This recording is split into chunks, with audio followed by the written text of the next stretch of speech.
जय हिंद दोस्तों, मैं आप सब लोगों का स्वागत करता हूं। आप सब जानते हैं कि आज 30 तारीख साथ ही फर्स्ट शिफ्ट का एग्जाम हो चुका है। उसके एनालिसिस को आप ध्यान से देखें कि किस तरह के प्रश्न पूछे गए।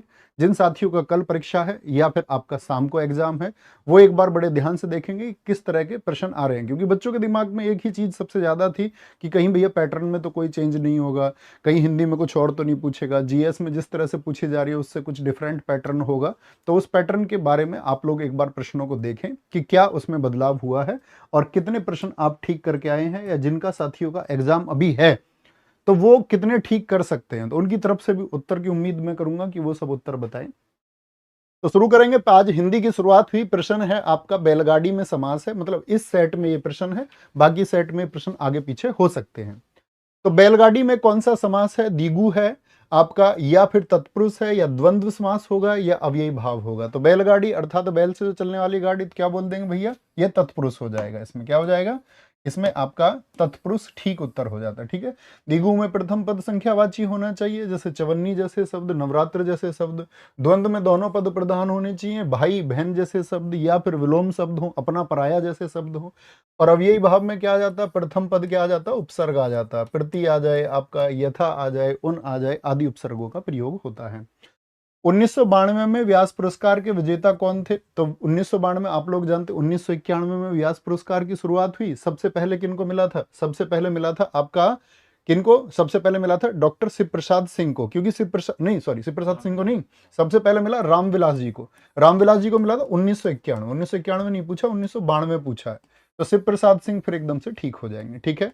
शिव प्रसाद सिंह जी को मिला आपका 1992 में। 1991 में इन्होंने, रामविलास शर्मा जी ने जब पहली बार लिखी भारत के प्राचीन भाषा परिवार। तीसरा किसको मिला? तीसरा 1993 में मिला था गिरिजा कुमार माथुर को, मैं वक्त के हूं सामने के लिए। परी उपसर्ग में से कौन सा शब्द जोड़े जिससे उसका अर्थ छोड़ना हो जाए? छोड़ना हो जाए तो क्या बताएंगे आपका? हार। तो परी अगर मैं हार में जोड़ दूं तो परिहार हो जाएगा। और परिहार का मतलब ही क्या होता है? त्याग कर देना, यानी सही हो जाएगा। परिताप नहीं बनेगा, परितोष नहीं बनेगा, परिजन नहीं बनेगा। ठीक है। परिजन मतलब अपने ही लोग, तो छोड़ना नहीं है। कौटिल्य का मतलब जो कुटिलता से काम करे, यानी कि आपका क्या बोलेंगे? जो आपका कुटिल तरीके से, जैसे कौटिल्य हम नाम लेते हैं तो क्यों बोलते हैं? क्योंकि उनकी क्या थी? कूटनीति से जो कार्य करे वही कौटिल्य है। तो आर्जव होता है जो सीधा साधा होता है, भोला भाला, सीधापन, सीधापन हो जाता है, एकदम से ठीक बन जाएगा। प्रतिकूल शब्द में कौन सा उपसर्ग प्रयुक्त है? प्रतिकूल में परा है क्या? आप कहेंगे नहीं भैया, पराभव में होता है, ये तो पराजय में होता। प्रति होगा। और याद रख लेना, प्रति उपसर्ग कभी कभी छिपा हुआ भी आपको मिल जाता है, जैसे प्रत्याशा हो गया तो प्रति धन आशा, इस तरह से छिपा हुआ भी मिलता है। जैसे प्रत्येक में है, छिपा हुआ मिल सकता है। ठीक है। प्रभाव हो गया आपका, परी नहीं बनेगा। आगे आएंगे। ओ सॉरी, इसको क्लिक करना एक बार और आ जाएगा ना स्क्रीन पर। ठीक है। माउस। आगे आएंगे एक बार। तिलक किस प्रकार का शब्द है? तिलक पूछा गया है, देखेंगे जरा एक बार। तिलक किस प्रकार का शब्द है आपका? तो तिलक क्या है आपका साथी? संस्कृत का शब्द है। संस्कृत का शब्द है जिसका तद्भव होता है आपका टीका। तो तिलक को क्या बोलेंगे भैया? संस्कृत का शब्द है, अर्थात तत्सम का शब्द होगा। देशज शब्द वो हैं जो हमने ले लिए, लुटिया, गड़बड़ आपका। ठीक है। संकर जो दो भाषाओं से मिलकर के बने, दो भाषाओं से, जैसे रेल, रेल अंग्रेजी का शब्द रेलगाड़ी हो गया। तद्भव होता है जो उससे उत्पन्न हो, जैसे कि टीका शब्द हो गया। स्वच्छ शब्द का पर्यायवाची क्या होगा? नीर में जो जन्म ले, तो आप कहेंगे नहीं भैया, नीरज तो कौन होता है आपका? कमल होता है। निर्मल होता है, स्वच्छ बोलते हैं, स्वच्छ और साफ किसको? निर्मल मन, जिसका मन क्या हो? साफ हो। ठीक है। पंकिल क्या होता है? गंदा होता है। नीरद क्या होता है? नीर जल के साथ दे जोड़े तो बादल के पर्यायवाची बनते हैं। बरवे छंद कैसा है? अर्ध सममात्रिक छंद है, अर्ध सममात्रिक। जैसे इसमें क्या होता है आपका? 12 और 7। विषम चरणों में तो मात्राएं 12 12 और सम चरणों में 7 7 होती हैं। सम चरणों में क्या होती हैं? 7 7 होती हैं। जैसे उल्लाला है, उल्लाला में कितनी कितनी मात्राएं होती हैं? तो उल्लाला विषम चरणों में भैया 15 और 13 13 मात्राएं होती हैं। कितनी होती है? 15 और 13 13 मात्राएं होती हैं।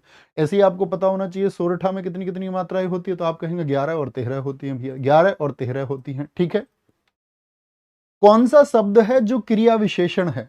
क्रिया विशेषण है आपका, जो क्रिया की विशेषता बताए। जैसे बोल दे पहला, तो आप बोलेंगे भैया ये क्रिया विशेषण थोड़ी है, ये तो विशेषण है, संख्यावाचक विशेषण है। ये क्या क्रिया की विशेषता बता रहा है? नहीं जी, ये विशेषण का भेद है, गुणवाचक विशेषण है, गुणवाचक विशेषण है। जैसे ये भी क्या है? गुणवाचक विशेषण है। तो उसने विशेषण के भेद थोड़ी ना पूछे, उसने पूछा कौन सा क्रिया विशेषण है, तो तेज, वह तेज दौड़ता है। तो जो दौड़ने की विशेषता बताई, वह तेज दौड़ता है। ठीक है। मुख दर्शन में कौन सा समास है? मुख दर्शन साथी आपका क्या बोलेंगे? किसी के चेहरे का दर्शन हो गया, मुख का दर्शन हो गया, तत्पुरुष हो गया, संबंध बन जाएगा इसमें आपका। ठीक है। अगले प्रश्न पर चलते हैं। 8 कनौजिए 9 चूल्हे लोकोक्ति का क्या अर्थ है? 8 कनौजिए 9 चूल्हे, फाका करना, संपन्नता की स्थिति, मस्त रहना और अलगाव की स्थिति। तो क्या बोलेंगे? 8 कनौजिए 9 चूल्हे, इसका अर्थ हो जाएगा आपका अलगाव की स्थिति।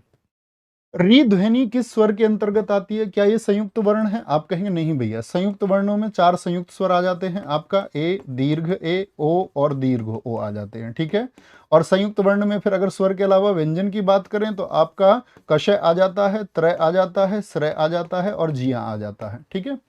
ओष्ठ्य वर्णों की बात करते हैं तो ये कौन सा है? प, फ, भ, ब, मा होते हैं और साथ में ऊ और दीर्घ ऊ हो जाते हैं। तो यहां पर घोष वर्ण होगा या नहीं होगा? घोष वर्णों में 3, 4, 5 जाते हैं भैया, सभी स्वर जाते हैं, सभी स्वर जाते हैं। ये रे ले वे है होंगे, क्या होंगे? ये रे ले वे है होते हैं।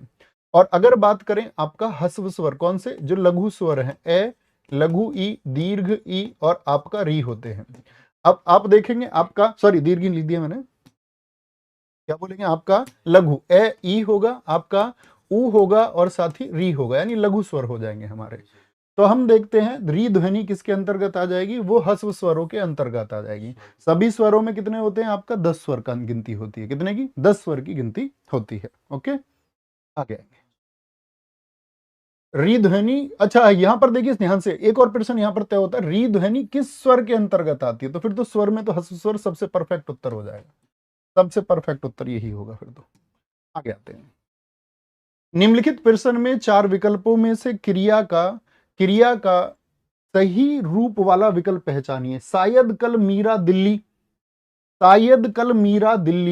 जाएगी, जा चुकी, जाती है या जाए। शायद कल मीरा दिल्ली जाती है, इसका अर्थ नहीं। शायद कल मीरा दिल्ली जा चुकी है, बीती बात होगी, इसका भविष्य में कोई मतलब नहीं। जाएगी का मतलब, जाएगी किस में होता है? आपका सामान्य भविष्य में होता है। और संभाव्य भविष्य में क्या है? शायद वह कल खेलने जाए, शायद वह कल परीक्षा में प्रथम आए।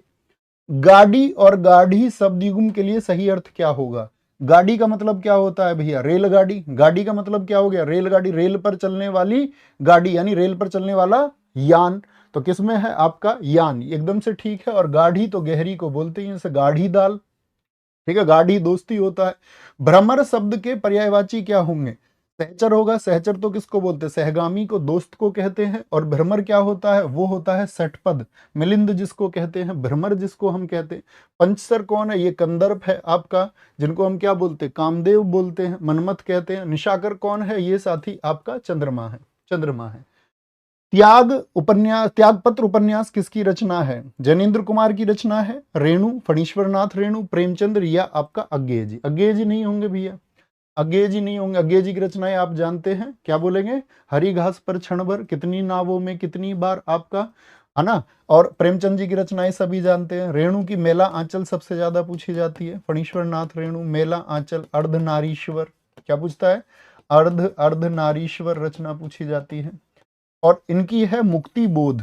ठीक है, मुक्ति बोध है, त्यागपत्र है, ये किसकी रचनाएं हैं? ये है भैया आपकी जैनेन्द्र कुमार की। गद्यांश दिया हुआ है, गद्यांश को पढ़ेंगे एक बार ध्यान से, गद्यांश को पढ़िए एक बार ध्यान से। ठीक है, गद्यांश दिया हुआ है आपका। वैज्ञानिक प्रयोग की सफलता ने मनुष्य की बुद्धि का अपूर्व विकास कर दिया है। द्वितीय महायुद्ध में एटम बम की शक्ति ने कुछ क्षणों में ही जापान की अजेय शक्ति को पराजित कर दिया है। इस शक्ति की युद्धकालीन सफलता ने अमेरिका, रूस, ब्रिटेन, फ्रांस आदि सभी देशों को ऐसे शस्त्रास्त्रों के निर्माण की प्रेरणा दी कि सभी भयंकर और सर्वविनाशकारी शस्त्र बनाने लगे। ठीक है, अब सेना को पराजित करने तथा शत्रु देश पर पैदल सेना द्वारा आक्रमण करने के लिए शस्त्र निर्माण के स्थान पर देश के विनाश करने की दिशा में शस्त्रास्त्र बनने लगे। इन हथियारों का प्रयोग होने पर शत्रु देशों की अधिकांश जनता और संपत्ति थोड़े समय में ही नष्ट की जा सकेगी। चूंकि ऐसे शस्त्रास्त्र प्रायः सभी स्वतंत्र देशों के संग्रहालयों में कुछ ना कुछ आ गए हैं, अतः युद्ध की स्थिति में उनका प्रयोग भी अनिवार्य हो जाएगा, अतः दुनिया का सर्वनाश या अधिकांश नाश तो अवश्य ही हो जाएगा। इसलिए निशस्त्रीकरण की योजनाएं बन रही हैं कि भाई हथियारों को हम छोड़ें। शस्त्र शास्त्रों के निर्माण में जो दिशा अपनाई गई, उसी के अनुसार आज इतने उन्नत शस्त्रास्त्र बन गए हैं जिनके प्रयोग से व्यापक विनाश आसन्न, आसन्न मतलब नजदीक दिखाई पड़ता है। अब भी परीक्षणों की रोकथाम तथा बने शस्त्रों के प्रयोग को रोकने के मार्ग खोजे जा रहे हैं। इन प्रयासों के मूल से एक भयंकर आतंक और विश्व विनाश का भय कार्य कर रहा है। ठीक है, ध्यान से पढ़ना। एटम बम की अपार शक्ति का प्रथम अनुभव कैसे हुआ? पहली बार आप सब जानते हैं भैया, 6 अगस्त आपका 9 अगस्त 1945 को जापान के नागासाकी और हिरोशिमा पर बम फेंके गए। तो जापान की जो अजेय शक्ति माना जाता था, उसकी जैसे ही पराजय हुई तो वो प्रथम अनुभव हुआ कि ये कितनी खतरनाक चीज है एटम बम। आप जानते हैं जितने भी गद्यांश है वो सारे के सारे आपका प्रीवियस ईयर पूछे जा रहे हैं।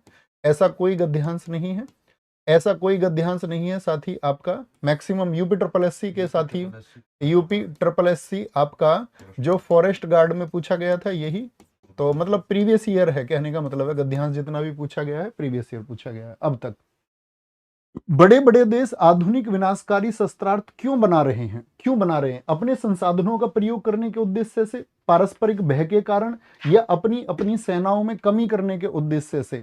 इसका तो कोई मतलब नहीं। अपना अपना सामरिक व्यापार, व्यापार से इसका कोई लेना देना नहीं। अपने संसाधनों का प्रयोग करने, संसाधन का प्रयोग नहीं, पारस्परिक भय के कारण, कहीं दूसरा मुझसे आगे ना निकल जाए। ये भय भी बड़ा खतरनाक भय होता है कि कहीं भैया दूसरा मुझसे आगे ना निकल जाए। ठीक है, आगे आएंगे। आगे पूछा गया है क्वेश्चन, आधुनिक युद्ध भयंकर व विनाशकारी होते हैं क्योंकि अधिकांश जनता और उसकी संपत्ति नष्ट हो जाती है। ठीक है, दोनों देशों के शस्त्रास्त्र इन युद्धों में समाप्त हो जाते हैं। तो बिल्कुल जरूरी बात नहीं है कि भाई खत्म ही हो जाए। दोनों देशों की सेनाएं इस युद्ध में मारी जाती हैं, कोई मतलब नहीं। दोनों देशों में महामारी और भूखमरी फैल जाती है, जरूरी नहीं। बहुत विकसित देश हो सकता है, जरूरी नहीं है कि भूखमरी फैले। अधिकांश जनता, अधिकांश का मतलब सारी की बात नहीं कर रहा है, क्या बोल रहा है? अधिकांश मतलब अधिक हिस्से में जनता और उसकी संपत्ति नष्ट होती है। ये तो बिल्कुल सही बात है। इस गद्यांश का मूल तथ्य क्या है? विश्व में शस्त्रास्त्रों की जो होड़ लगी हुई है, निशस्त्रीकरण और विश्व शांति की बात की गई है, द्वितीय विश्व युद्ध की विभीषिका की बात की गई है, द्वितीय विश्व युद्ध आपका आतंक और सर्वनाश के भय की बात की गई है। तो क्या बात की गई है इसमें दोस्त? आपका निशस्त्रीकरण और विश्व शांति को लेकर के ये गद्यांश आपका केंद्रित है। ठीक है, कि भाई निशस्त्रीकरण इसका होना चाहिए। मूल आतंक और सर्वनाश का भय नहीं होगा, आतंक और सर्वनाश का भय नहीं होगा। ठीक है, क्योंकि इसको फॉरेस्ट गार्ड में माना जा चुका है यही।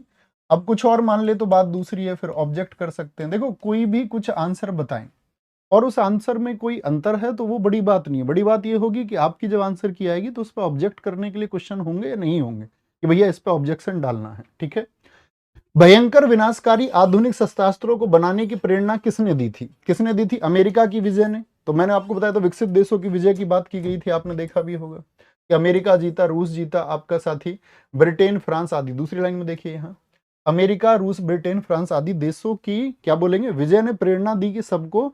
और उनकी विजय क्या किसी एक देश का नाम है विकल्प में? तो आप कहेंगे भैया नहीं, विकल्प में तो सिर्फ अमेरिका का नाम ले रहा है, वही क्या हो जाएगी, गलती हो जाएगी। अमेरिका की विजय ने, तो अमेरिका ने, ये तो दोनों बातें एक हो गई ना कि भैया प्रेरणा किसने दी, अमेरिका ने या अमेरिका की विजय ने, क्योंकि अमेरिका की विजय भी हुई उसमें। ठीक है, और अमेरिका ने, तो दोनों बातों में से तो चुन नहीं सकते, दोनों बातें एक ही हैं। फिर उसमें कई देश और भी शामिल किए गए, यानी रूस भी, फ्रांस भी, तो वो भी शामिल नहीं हो सकता।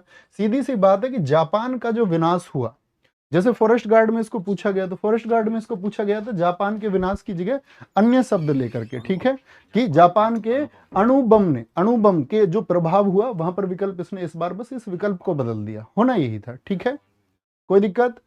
जब क्रिया का प्रयोग कर्ता के लिंग वचन और कारक के अनुसार होता है, किसका? क्रिया किसके अनुसार होती है? कर्ता के लिंग वचन कारक के अनुसार, कर्ता के लिंग वचन कारक के अनुसार। जैसे रोहन, रोहन पुस्तक पढ़ता है, पुस्तक पढ़ता है। ठीक है, रोहन पुस्तक पढ़ता है। अगर मैं बात करूं आपसे, यहां पर मैं बोल दूं आपका रोहन को एक लड़का मान लिया जाए। ठीक है, लड़का पुस्तक पढ़ता है, और मैं बोल दूं यहां पर लड़की, लड़की पुस्तक पढ़ती है। तो जो लड़की हो गया वो क्या हो गया, स्त्रीलिंग हो गया। यानी क्रिया का जो लिंग है अब क्या हो जाएगा, पढ़ता है बोल दूं, लड़की पुस्तक पढ़ता है। आप कहेंगे नहीं भैया, लड़की पुस्तक पढ़ती है। तो लड़की पुस्तक पढ़ती है अर्थात जो लिंग परिवर्तित हुआ कर्ता की वजह से हुआ और वचन कारक के अनुसार होता है, तो उसी को हम क्या बोलते हैं, कर्तृवाच्य कहते हैं। ठीक है, कर्म में कर्म के अनुसार होगा। आगे, निम्नलिखित में से कौन सा है जो अव्यय का भेद नहीं है। विस्मयादि बोधक होता है। अव्यय का भेद आप कहेंगे जी हाँ, आहा जैसे शब्द होते हैं। क्रिया विशेषण होता है, जी हाँ, क्रिया विशेषण होता है आपका, कि क्रिया की विशेषता बताए। संबंध बोधक होता है, समुच्चय बोधक होता है। मुख्य भेद 4 होते हैं और एक निपात होता है 5वां। लेकिन परिमाण बोधक तो किसका है, ये तो भैया विशेषण का बोध है, विशेषण का। ठीक है, विशेषण का बोध होता है, लेकिन उसने पूछा है अव्यय का। क्रम की दृष्टि से कौन सा वाक्य अशुद्ध है। क्रम की दृष्टि से राहुल क्या लिख रहा है, राहुल क्या सोच रहा है, सही है। राहुल क्या कर रहा है, राहुल क्या जा रहा है, ये थोड़ी ना बोल सकते हैं। क्या बोलोगे, राहुल कहां जा रहा है, क्या बोलेंगे, राहुल कहां जा रहा है। ठीक है, कौन सा शब्द है जो पत्र शब्द का अनेकार्थी नहीं है। चिट्ठी होता है जी, पत्ता बोलते हैं पत्र को, जी हाँ।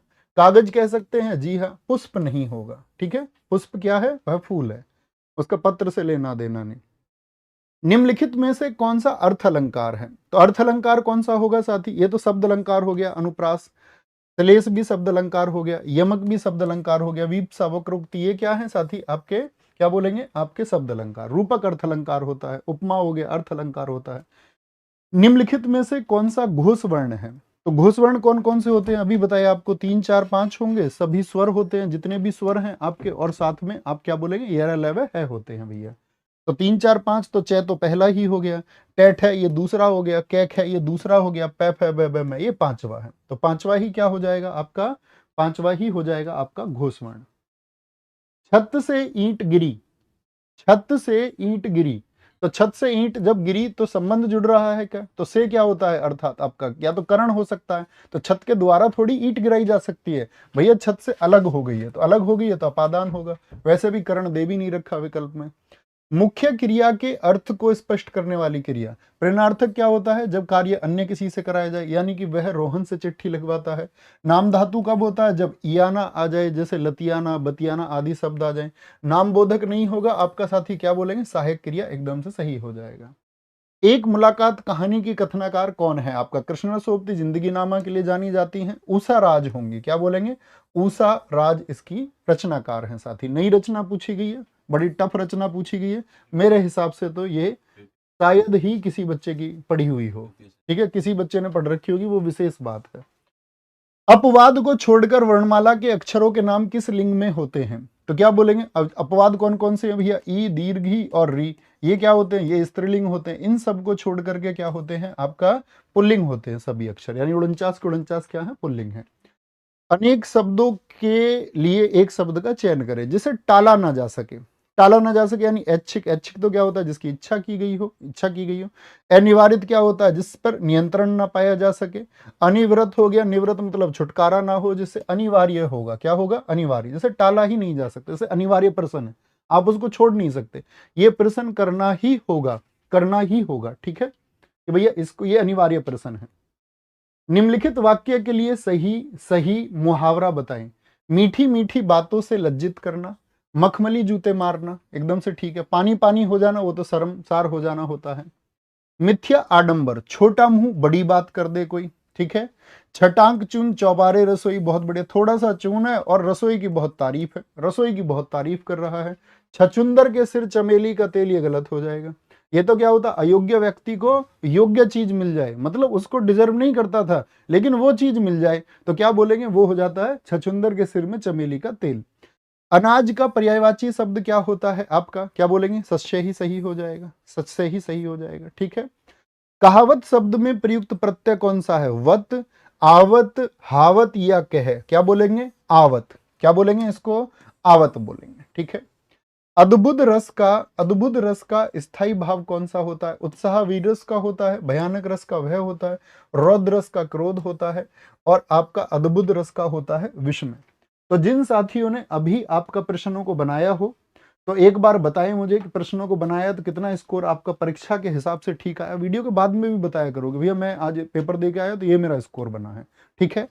क्या स्कोर आपका रहा, कैसा आप अटेम्प्ट करके आए हैं। जैसे एक बच्चे का कल का मैसेज था भैया मेरा पेपर जो है आपका वो 25 तारीख को था और मैं जानता था कि इन 6-7 प्रश्नों के ठीक उत्तर होंगे, फिर भी डाउट में रहा कि लगाऊं ना लगाऊं, और बाद में जो मैं सोच रहा था वही ठीक था। तो परीक्षा में तो ऐसी स्थिति भी हो जाती है कि जो आता है उस पे खुद के आते हुए पे भी डाउट हो जाता है, क्योंकि वो उस समय पर एक दबाव है परीक्षा का, ठीक है। कोई दिक्कत कोई परेशानी इस बात में भैया, कोई दिक्कत नहीं है। और बाकी जो किसी और के द्वारा कि भाई किसी ने कुछ कह दिया उसकी उस मानसिकता का शिकार है। मैं आपको बता चुका हूं कि भैया मैं, आप चाहते हैं कि मैं कोई आपको यहां पर कुछ मतलब करके दिखाऊं तो वो तो मेरे बस की बात नहीं है। बाकी सारे स्पष्टीकरण के लिए मुझे जीवन में शायद पहली बार आना पड़ेगा। अभी पिछली लगभग साथी 40 परीक्षाओं के लिए 40 परीक्षाओं के लिए पढ़ाया, 40 परीक्षाओं के लिए पढ़ाया, उनके रिजल्ट के लिए कभी कोई सामने नहीं आया। इस बार उत्तर प्रदेश पुलिस में इतनी सारी भीड़ बच्चों की देख करके शायद सबके दिमाग का जो संतुलन है वो पता नहीं कहां चला गया। इस सब के लिए 1 तारीख को वीडियो लेकर के आऊंगा। जिस तरह से जो संतुष्ट हो सकता है कि भैया ये फोटो से आप संतुष्ट होते हो, जितने फोटो चाहिए उतने फोटो, जितने फोटो चाहिए, जितनी बातें चाहिए, बातों से संतुष्ट हो सकते हो तो वो सब, उस सब के लिए 1 तारीख को मैं स्पष्टीकरण दूंगा। उसके अलावा भैया मेरे बस की बात नहीं है। मैं पूरे जीवन में फिर शायद कभी स्पष्टीकरण नहीं दूंगा और वो शायद मेरा अंतिम स्पष्टीकरण भी होगा, ठीक है। तो 1 तारीख को उस स्पष्टीकरण के लिए जो जितनी चीजें लोगों ने मतलब सेट करने का प्रयास किया, शायद उनको लगेगा कि हमने इन 5-7 दिन में जो प्रयास किया वो सब धूमिल है, उसका कोई अर्थ नहीं है। तो मिलेंगे आपका, अभी आप लोग अपनी परीक्षाएं दीजिए, इसलिए बीच में मैंने वो सारी बातें इसलिए नहीं की आपसे, क्योंकि मैं ये मानता हूं कि एक अध्यापक को बच्चे आदर्श मानते हैं, और जब आदर्श मानते हैं दोस्त तो मुझे लगता है कि उसको बहुत सारे लोग फिर फॉलो भी करते हैं, फिर उसका कंट्रोवर्सी का या किसी चीज का कोई अर्थ नहीं बनता। आप अपनी परीक्षा दे दीजिए, ठीक है। कंट्रोवर्सी बाद में भी नहीं होगी, कभी कोई मजे के चक्कर में हो, ठीक है, लेकिन जो सही जवाब है वो जरूर दिया जाए। तो अपना ख्याल रखिए। अभी राहुल सर आपको मैथ्स के लिए आगे कराने वाले हैं, और विजयी भव, आगे जिन साथियों की परीक्षा है उनके लिए ऑल द बेस्ट। आप कमाल करके आएंगे। अपने स्कोर से बस तुक्के से बच जाना भाई, तुक्के से अगर बच गए ना तो सिलेक्शन हो जाएगा। और तुक्के के चक्कर में रह गए कि भैया किसी ने पेपर को बता दिया आसान, अब मैं मार देता हूं तुक्का, मेरा तो सिलेक्शन होगा नहीं। अब तुम्हारा सिलेक्शन उस तुक्के के चक्कर में नहीं होगा, ये बात लिख लो।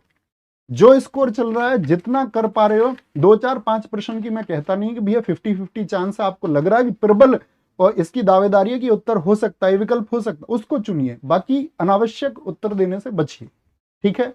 तो उम्मीद करूंगा आप अच्छा प्रदर्शन करके आएंगे और एक दिन वो कमाल होगा, वो RWA सम्मान समारोह होगा, उसके रिजल्ट्स में देख पा रहा हूं। ख्याल रखिए अपना बहुत सारा।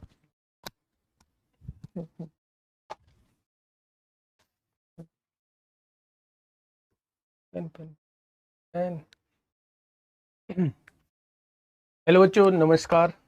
तो कैसे हैं आप सब लोग? उम्मीद है अच्छे ही होंगे। प्यारे दोस्त, आज 30 की पहली शिफ्ट जो है वो हो चुकी है। और अगर मैं मैथ की बात करूं तो मैथ में मुझे जो देखने को मिले हैं वो 25 क्वेश्चन देखने को मिले हैं कि मैथ में आपसे 25 क्वेश्चन पूछे गए हैं। सबसे बड़ी बात, मैथ में कोई फेरबदल नहीं है। ना मैं मैथ को ये कहूंगा कि पहले से टफ पूछा गया है, ना मैं ये कहूंगा कि पहले से आसान पूछा गया है। बस हाँ, इतना जरूर है कि आज केवल 1 से 2 क्वेश्चन में कैलकुलेशन है, और वो भी एक क्वेश्चन में कैलकुलेशन है। अगर आप उस क्वेश्चन में भी कोई वैल्यू अपनी तरफ से मान लेंगे तो वो भी कैलकुलेशन जो है वो शायद खत्म हो जाएगी, ठीक है। तो चलिए शुरुआत करते हैं। क्वेश्चन नंबर 9 की तरफ हम लोग चलते हैं। पहले बहुत आसान सा क्वेश्चन आप लोगों से पूछा गया है, क्वेश्चन नंबर 9, कि P और Q का अनुपात 5:6 दिया हुआ है। भैया P और Q का अनुपात जो दिया है वो 5:6 दिया है। P और Q का अनुपात कितना दिया हुआ है? 5 और 6 दिया हुआ है। और Q और R का अनुपात जो दिया हुआ है वो 14 और 15 दिया हुआ है। तो आप लोगों को पढ़ाया गया होगा कि पड़ोसी से भर दो। तो आपसे वो P और R का पूछ रहा है, इन दोनों का पूछ रहा है। तो 14 पंजे 70 ये P की वैल्यू हो जाएगी, और 15 छिक्का 90 ये R की वैल्यू हो जाएगी। दोनों का रेशो जो होगा वो 7:9 हो जाएगा। तो इस भाई का बिल्कुल सही जवाब है 7:9 हो जाएगा। थोड़ा सा आगे बढ़ते हैं। 10वां क्वेश्चन एक बढ़िया क्वेश्चन है। उसने कहा है एक बस कोच्चि से कोयंबटूर जा रही है। प्रत्येक 15 मिनटों के 4 स्टॉप के साथ बस की औसत गति जो है वो 50 किलोमीटर प्रति घंटा है। लेकिन अगर ड्राइवर के बिना रुके बस चलाने से औसत गति 60 किलोमीटर प्रति घंटा है। अगर दोनों केस में समान दूरी तय हो रही है तो प्यारे दोस्त आप लोग जानते हैं जो चाल का अनुपात होता है जस्ट उसी का उल्टा हम लोगों का समय का अनुपात होता है। यानी अब पहले अगर मैं रुक रुक कर बात करूं तो तब 6 यूनिट का समय लिया जा रहा था, और अगर बिना रुके बात करूं तो 5 यूनिट का समय लिया जा रहा है। तो 1 यूनिट जो है वो रुकने में खर्च हो रही है। मेरे हिसाब से 15 मिनटों के 4 स्टॉप हैं तो क्या टोटल 60 मिनट रुका जा रहा है। तो अगर 1 यूनिट बराबर 60 तो 6 यूनिट बराबर कितना हो, 1 यूनिट बराबर 60 है तो 6 यूनिट बराबर 360 मिनट, और 5 यूनिट बराबर कितना हो जाएगा, 300 मिनट आ जाएगा। कितना आएगा भाई यहां, अगर मैं यहां टाइम की बात करूं मेरे प्यारे दोस्त तो ये आ जाएगा 300 मिनट आ जाएगा क्या 300 मिनट। ये बात समझ में आई। अब उसने आपसे पूछा है कोच्चि से कोयंबटूर कितनी दूर है, कोच्चि से कोयंबटूर कितनी दूर है। तो ये दूरी एक्चुअल में ये दूरी है जो कोच्चि से कोयंबटूर है, क्योंकि ये बिना रुके वाली चाल है। तो जवाब क्या हो जाएगा, ये क्वेश्चन का जवाब भी बिल्कुल सही हो जाएगा। 300 किलोमीटर इस क्वेश्चन का बिल्कुल सही जवाब हो जाएगा। ठीक है, नेक्स्ट क्वेश्चन है हमारा 14 पर मेरे भाई। अच्छा 11 पर भी हम लोगों का क्वेश्चन है, ये रहा 11 पे हम लोगों का क्वेश्चन। 26 क्वेश्चन है। अगर मैं 11 पे बात करता हूं मेरे दोस्त तो ये आप लोगों का ये डीआई का क्वेश्चन है, बड़ा आसान क्वेश्चन है। देखो ये दिखेगा भी नहीं, शायद छोटा करना पड़ेगा। भानु इसे छोटा करना, थोड़ा छोटा करिए इस क्वेश्चन। हाँ देखो प्यारे दोस्त, मैं पहले आपको इस डीआई को बता देता हूं। ये इधर परसेंटेज आप लोगों को दी हुई है। ठीक है, यहां देखोगे ये वर्ष 2000 है, ये वर्ष 2001 है। अगर मैं करूं ये ब्लैंक वाला जो है ये पी का दिया हुआ है, मतलब 30% कार है, और यहां 2001 में पी की जो दी हुई है वो 40% कार है। अगर मैं क्वेश्चन की तरफ चलूं तो क्वेश्चन ने आपसे ये कहा है कि अगर 2000 में कुल कार जो उत्पादित है, कुल कार जो बनी है वो 3.5 लाख है, और 2001 में जो कुल कार बनी है वो 4,40,000 है। क्वेश्चन उसने ये कहा है, ऊपर दिया गया दंड आरेख एक कंपनी द्वारा 2 वर्षों में निर्मित 6 अलग अलग प्रकार की कारों को प्रदर्शित दर्शाता है। यदि 2001 में पी प्रकार की कारों का उत्पादन प्रतिशत 2000 के समान होता तो 2000 में पी प्रकार की कारों की संख्या क्या होती। तो मेरे दोस्त अगर 2001 में कितना है 40%, 2000 में कितना है 30%, वो कह रहा है अगर यहां भी 30% होता तो पी प्रकार की कार कितनी उत्पादित होती। तो मेरे भाई इसका 30% आप लोग निकाल देंगे। अगर इसका 30% निकालेंगे तो ये कितना हो जाएगा, आप कहेंगे 1,32,000 हो जाएगा। ठीक है, अगर मैं इसके बाद बात करता हूं मेरे भाई, इसके बाद हम लोगों को बढ़ना है 14 की तरफ।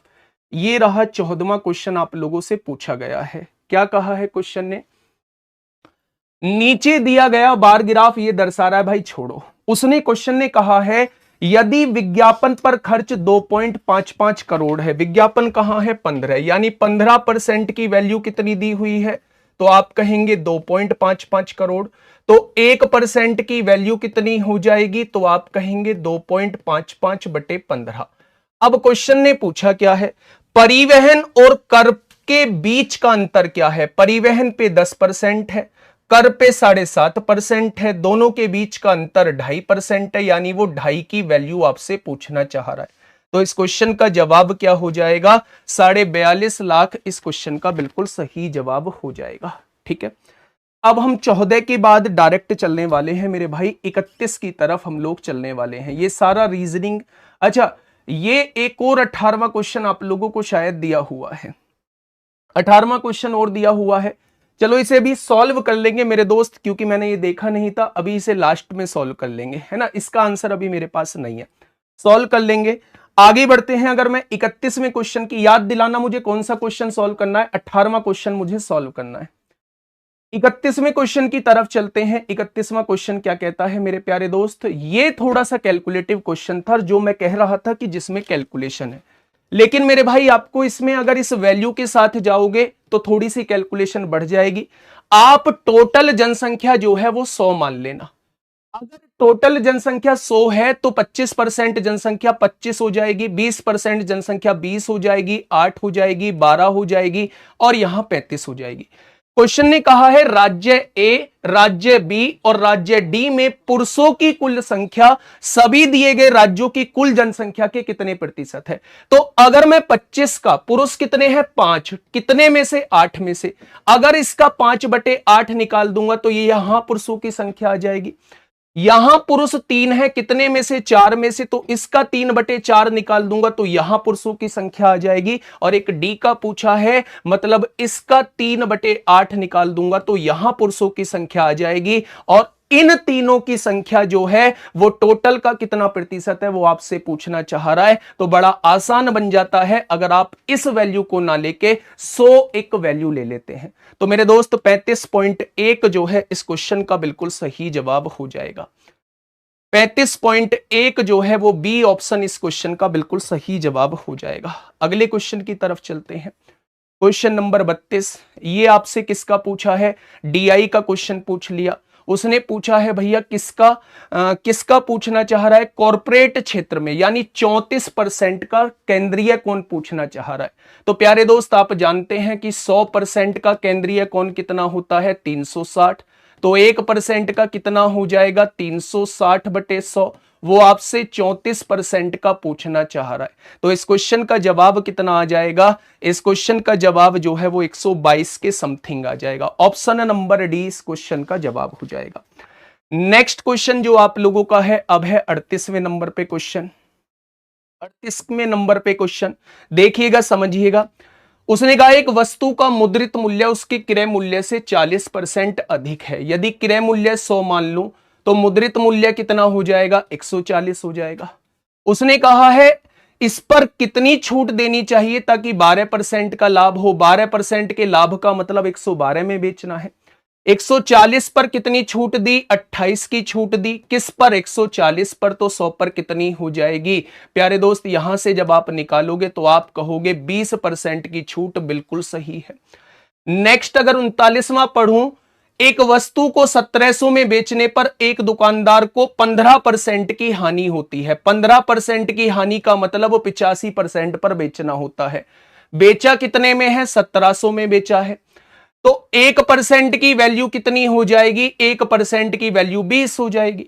20% लाभ प्राप्त करने के लिए यानी वो आपसे 120% की वैल्यू पूछना चाह रहा है। तो सवाल का जवाब कितना हो जाएगा, 2400 हो जाएगा। अगले क्वेश्चन की तरफ चलते हैं मेरे भाई। अगर क्वेश्चन नंबर 40 पढ़ता हूं, एक पुस्तक विक्रेता ने एक पुस्तक 10% की हानि पर बेचा।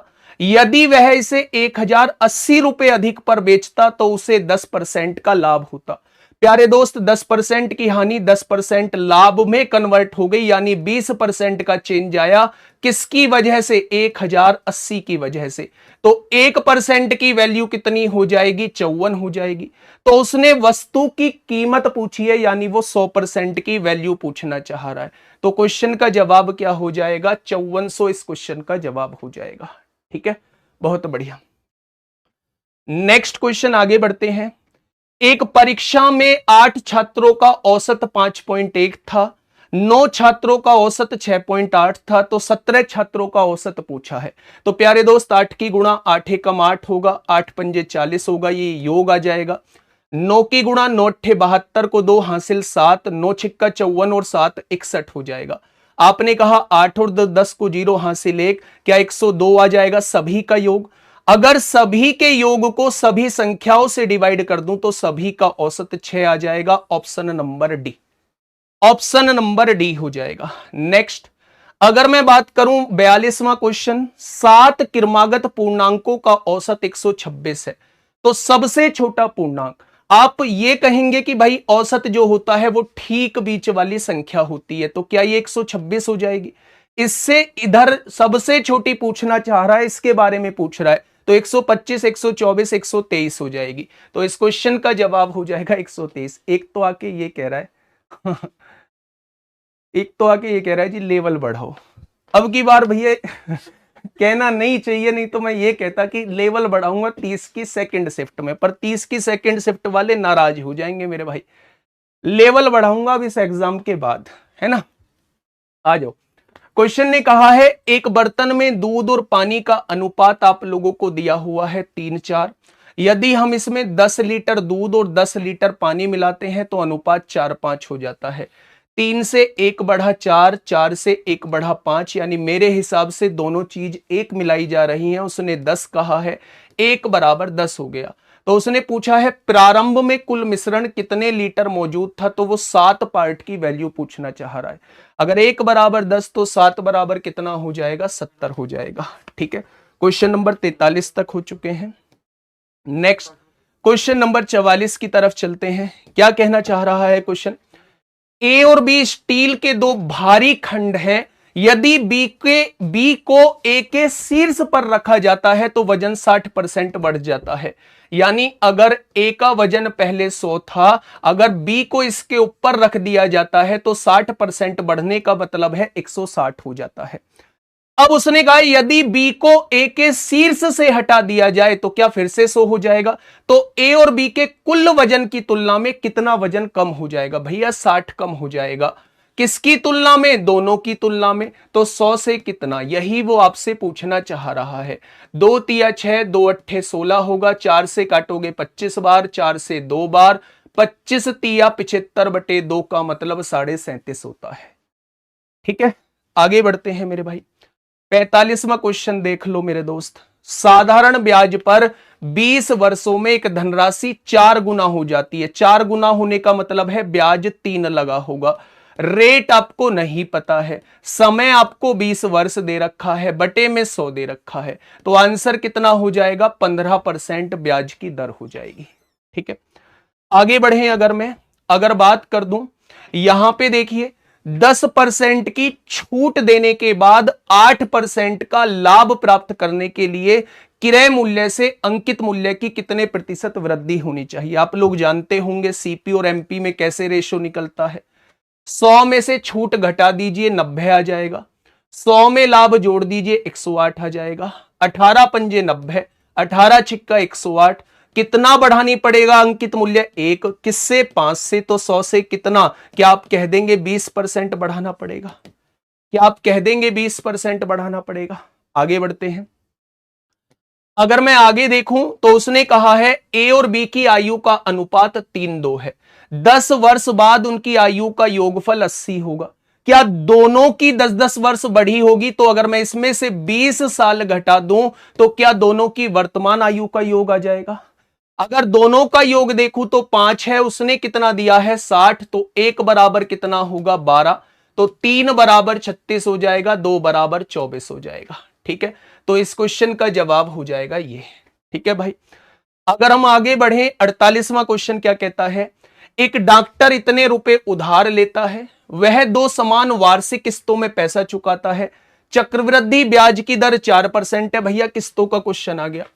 4% का मतलब क्या होता है, तो आप कहेंगे 1/25, यानी 25 से 1 बढ़ के 26 होगी, और दूसरी किस्त 625 से बढ़ के 676 होगी। अगर किस्त समान है तो यहां 26 की गुणा करेंगे तो यहां भी 26 की गुणा करनी पड़ेगी। 26 की गुणा 25 में करते हैं तो ये कितना आएगा, 650 आ जाएगा। आएगा 650 में 625 जोड़ोगे तो 1275 जो है वो मेरा मूलधन आ जाएगा। उधार ली हुई राशि आ जाएगी, उसने कही है 3825। तो एक पार्ट की वैल्यू किसके बराबर आएगी, प्यारे दोस्त काट लो यहीं। 25 पंजे 125 होता है, 25 एकम 25, 25 एकम 25 होगा 13, 25 पंजे 125, 25 पंजे 125 हो जाएगा, 25 तिया 75 होगा। ठीक है, 51 तिया 153 हो जाएगा। तो 1 बराबर 3 के आ चुका है, तो उसने प्रत्येक किस्त की कीमत पूछी है, यानी वो 676 की वैल्यू पूछना चाह रहा है। वो 676 की वैल्यू पूछना चाह रहा है। तो 6 तिया 18 क्या आ जाएगा 8, हासिल 1 हो जाएगा। 7 तिया 21 और 22 को 2 हासिल 2, 2028 आ जाएगा। आगे बढ़ते हैं। क्वेश्चन ने कहा है दो संख्याओं का योगफल 36 है, में से 4 है, में से काट लीजिए। ऐसे जोड़े बनाइए जिनको जोड़ के 9 आ जाए। तो 1 और 8 होगा, 2 और 7 होगा, 4 और 5 होगा। 3 6 इसलिए नहीं लेंगे क्योंकि उसमें 3 कॉमन है। तो ऐसे केवल 3 जोड़े संभव हैं, ऐसे केवल 3 जोड़े संभव हैं। ठीक है मेरे भाई। नेक्स्ट, अब देखिए मेरे दोस्त, इस क्वेश्चन ने कितना उलझाने वाला काम आप लोगों का किया था। प्यार से पढ़ना इस क्वेश्चन को। एक रेलगाड़ी 23.6 किलोमीटर प्रति घंटे की चाल से एक प्लेटफॉर्म को 30 सेकंड में पार करती है, प्लेटफॉर्म को। उसके बाद यह गाड़ी, मतलब वही रेलगाड़ी 12.4 किलोमीटर प्रति घंटे की चाल से विपरीत दिशा में चलने वाले एक व्यक्ति को 11 सेकंड में पार करती है। तो बताइए रेलगाड़ी की लंबाई बताइए। रेलगाड़ी की लंबाई यानी वो आपसे दूरी पूछना चाह रहा है। दूरी होता है मेरे प्यारे दोस्त, रेलगाड़ी की लंबाई कितनी है 23.6 है, प्लस व्यक्ति विपरीत दिशा में चल रहा है तो व्यक्ति की चाल कितनी है 12.4 है, मीटर पर सेकंड में बना लो। कितना समय ले रहा है व्यक्ति को पार करने में 11 सेकंड। तो यहां से आप लोगों का आंसर आ जाएगा 23 और 12 35, 6 और 4 10, 36 हो जाएगा। 36 को 18 से काटेंगे 2 बार, 11 पंजे 55 दूनी 110। दिमाग में आएगा ये क्यों दिया हुआ था, मूर्ख समझ बैठा था, हम लोगों को मूर्ख समझ बैठा था, इसका कोई यूज ही मेरे प्यारे दोस्त नहीं है। ठीक है, नेक्स्ट क्वेश्चन ने कहा है, क्वेश्चन नंबर 51 की तरफ, वह छोटी से छोटी संख्या ज्ञात कीजिए जो इससे पूर्णतः विभाजित हो जाए। भैया ये तो दिख भी रही होगी, छोटी संख्या है तो 240 हो जाएगी, है ना। 120 तो होगी नहीं, 240 24 से भी कट रही है, 48 से भी कट रही है और 60 से भी कट रही है। ठीक है, आगे बढ़ते हैं। ये इस बच्चे ने भी गलत किया है और आप लोग भी इस क्वेश्चन को थोड़ा सा समझ के जाना, मैं बताता भी हूं जब इस क्वेश्चन को कराता हूं। सेना का एक अधिकारी अपने सैनिकों को 12, 15, 16 और 18 की पंक्तियों में खड़े होने की व्यवस्था करना चाहता है। यदि वह चाहता है कि वह एक ठोस वर्ग में भी व्यवस्थित करे, यानी स्क्वायर भी बनाना चाहता है, तो न्यूनतम सैनिकों की संख्या ज्ञात कीजिए। सबसे पहले तो इस वो देख लो जो वर्ग हो, ये किसी का वर्ग ही नहीं है, या तो आंसर ये होगा या आंसर ये होगा, ये तो जवाब नहीं होगा।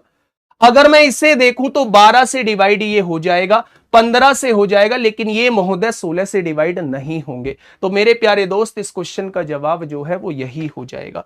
नेक्स्ट क्वेश्चन समझिए क्या कहा है। क्वेश्चन ने कहा है, एक ट्रेन 6 किलोमीटर प्रति घंटा और 5 किलोमीटर प्रति घंटे की गति से ट्रेन की समान दिशा में चल रहे दो पुरुषों को पार करने में 11 सेकंड और 10 सेकंड का समय लेती है। तो ट्रेन की गति ज्ञात कीजिए। क्या दोनों केस में सेम ट्रेन पार कर रही है? तो ट्रेन की लंबाई दोनों केस में समान होगी, तो लिख दो। लंबाई क्या होती है बेटा? दूरी, और दूरी का फॉर्मूला होता है चाल गुणा समय। चाल क्या होगी? ट्रेन की चाल s मान लेते हैं। जब इस व्यक्ति को पार करेगी तो सापेक्ष चाल इतनी हो जाएगी, होगी या नहीं? मीटर पर सेकंड में हम लोगों ने बनाई, कितने समय में पार कर रही है पहले व्यक्ति को? 11 सेकंड में। क्या पहली ट्रेन की लंबाई आ जाएगी? दूसरी ट्रेन की, ट्रेन वही है तो उसकी यहां चाल कितनी हो जाएगी मेरे प्यारे दोस्त? ये हो जाएगी, क्योंकि इसी दिशा में ये व्यक्ति चल रहा है। मीटर पर सेकंड में बदलिए, बदल दी। कितनी देर में पार कर रही है? 10 सेकंड में पार कर रही है। तो क्या दोनों केस में सेम ट्रेन पार कर रही है? तो लंबाई बराबर होगी, बस क्वेश्चन खत्म। ये कट गया। 11 की गुणा s में करेंगे 11s माइनस 66, 10s माइनस 50 हो जाएगा। तो 11 में से 10 जाएंगे s और 66 में से 50 जाएंगे 16। तो ट्रेन की चाल क्या आ जाएगी? 16 किलोमीटर प्रति घंटा आ जाएगी। ठीक है, आइए नेक्स्ट। उसने कहा है मेरे भाई, कुछ मजदूर एक कार्य को 150 दिन में पूरा कर सकते हैं, लेकिन 15 मजदूर की अनुपस्थिति के कारण, मजदूर कितने नहीं आए? 15 नहीं आए, तो 165 दिनों में पूरा किया गया। 15 मजदूर आए नहीं है, 15 दिन फालतू लग रहे हैं, यानी एक मजदूर का एक दिन का एक काम होता है। तो मजदूरों की संख्या क्या है? अगर 150 दिन में काम कर रहे हैं तो 150 मजदूर होंगे। सीधा सा जवाब है। आप देखो कितने मजदूर नहीं आए हैं, आप कहोगे 15 मजदूर नहीं आए हैं। अच्छा, काम लेट कितने दिन हुआ है? 150 दिनों में होना था, 165 दिनों में हुआ है, 15 दिन ही तो लेट हुआ है। 15 मजदूरों की वजह से 15 दिन लेट काम हुआ, यानी एक मजदूर एक काम करता है। अगर 150 दिनों में काम खत्म हो रहा है तो 150 मजदूर ही तो शुरुआत में होंगे। बहुत बढ़िया। नेक्स्ट क्वेश्चन की तरफ अगर हम चले, ध्यान से सुनिए। ए बी को 10% वार्षिक की दर से साधारण ब्याज पर 30,000 रुपए उधार देता है।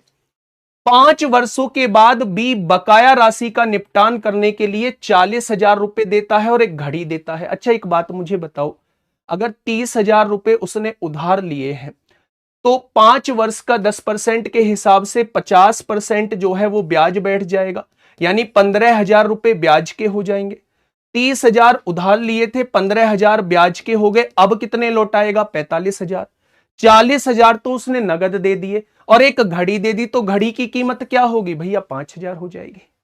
ठीक है, ए और बी एक कार्य को 10 दिनों में कर सकते हैं। आपने कहा ए और बी एक कार्य को 10 दिनों में कर सकते हैं, बी और सी उसे 15 दिनों में कर सकते हैं, ये कर दिया, और ए और सी उसे 12 दिनों में कर सकते हैं। ये आपको कराया गया होगा, आप भी बहुत अच्छे से जानते होंगे, सब कोई कराया है। 10 15 10 का एलसीएम कितना आएगा मेरे प्यारे? अच्छा ये 12 दिन है, 10 15 12 का एलसीएम 60 आएगा। एक दिन में 6 काम, एक दिन में 4 काम, एक दिन में 5 काम। आपको बताया गया होगा अगर तीनों एक दिन का काम निकालेंगे तीनों का, तो इसका आधा करना पड़ेगा। 15 का आधा यानी 7.5 काम। अगर 7.5 काम एक दिन में, तो 60 काम कितने दिन में? ये आपके क्वेश्चन का जवाब हो जाएगा। तो आप कहेंगे जी, आप क्या कहेंगे? 5 से काटोगे, 5 से काटा, 15 चौका 60, 15 पंजे 75, तो 8 दिन इस क्वेश्चन का जवाब आ जाएगा। कितने दिन? 8 दिन इस क्वेश्चन का प्यारे दोस्त बिल्कुल सही जवाब हो जाएगा। तो यहां तक कि ये क्वेश्चन थे आप लोगों के सामने। 65, अच्छा 56 तक हो चुके हैं, 65 पे और दिया इन्होंने, क्या बवाल है 65 पे। 65 पे ये क्वेश्चन है भैया, सबसे छोटा धनात्मक पूर्णांक कौन सा है जो 12 और 16 दोनों से विभाजित होता है? तो 48 है। ठीक है, एक क्वेश्चन हमने छोड़ा था, आ जाओ सर आ जाओ। एक क्वेश्चन हमने छोड़ा था, वो कौन सा क्वेश्चन था भानु? एक बार क्वेश्चन नंबर बताना, कौन सा क्वेश्चन छोड़ा था? 18। एक क्वेश्चन पे हम लोग बात कर लेते हैं थोड़ा सा ध्यान से।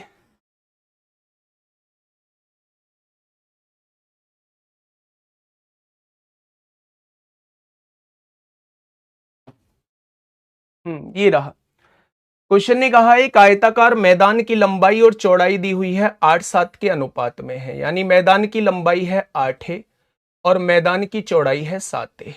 ठीक है भाई, साइकिल पर सवार एक व्यक्ति इस मैदान के परिध परिमाप के अनुदिश 28.8 किलोमीटर प्रति घंटे की गति से 2.5 मिनट में एक चक्कर पूरा करता है। पहले इसका परिमाप आप लोग निकाल लेंगे। ठीक है, मैदान का क्षेत्रफल, अगर आप मेरी जगह होते या मैं आपकी जगह होता, दोनों बात एक ही है, तो आंसर जो होगा वो 8 सत्ते 56 का मल्टीपल होगा। आंसर जो होगा भाई, क्षेत्रफल क्या होता है? लंबाई गुणा चौड़ाई, लंबाई गुणा चौड़ाई है तो 8 सत्ते 56 ए स्क्वायर आएगा, यानी आंसर जो भी आएगा वो 56 का मल्टीपल होगा। 7 का मल्टीपल देखो, 7 एकम 7, एक बचेगा, 7 दूनी 14, 7 से कट रहा है, 7 एकम 7 बिल्कुल नहीं कटेगा, 7 एकम 7, 7 एकम 7 नहीं कटेगा 7 से, 7 एकम 7 कितना? 2 बचेगा, 7 चौक 28 नहीं कटेगा। तो क्या इसमें आप लोग देरी लगाते? 89,600। ठीक है, बहुत बढ़िया, बहुत शानदार। अगर मैं आप लोगों से कहूं करोगे कैसे, तो प्यारे दोस्त परिमाप कितना है? 8 7 15, 15 और 8 कितना हो जाएगा? 23, 23 और 7 मेरे हिसाब से परिमाप 30 से आना चाहिए। उसने कितना कहा है? 28.8 किलोमीटर प्रति घंटे की गति से, 28.8 किलोमीटर प्रति घंटे की गति से कितनी देर में पार कर देता है? 2.5 मिनट में पार कर देता है। तो इसे 60 से डिवाइड कर लेना, एक घंटे में कन्वर्ट हो जाएगा, घंटे से घंटे कट गया, तो ये एक ही वैल्यू यहां से निकाल देना, जो एक ही वैल्यू आए उसे यहां पुट कर देना, यहां पुट कर देना, दोनों की गुणा कर देना। बस इतना काम आप लोगों को करना है, इतना काम प्यारे दोस्त आप लोगों को करना है।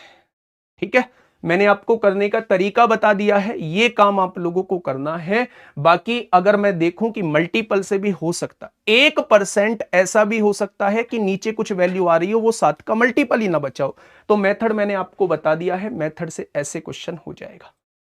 ठीक है, आज के लिए इतना ही मेरी तरफ से। आने वाली शिफ्टों के लिए बहुत बहुत बहुत सारा ऑल द बेस्ट। बहुत अच्छे से करके आना, बहुत अच्छे से करके आना। ठीक है, चलिए एक बार 54, चलो सर आगे का कंटिन्यू करेंगे। अब अजीत सर, कोई क्वेश्चन में दिक्कत आती है तो मुझे बता दीजिए, मैं अजीत सर के बाद फिर से एक बार देख लूंगा, मुझे नहीं लगता कि कोई दिक्कत है।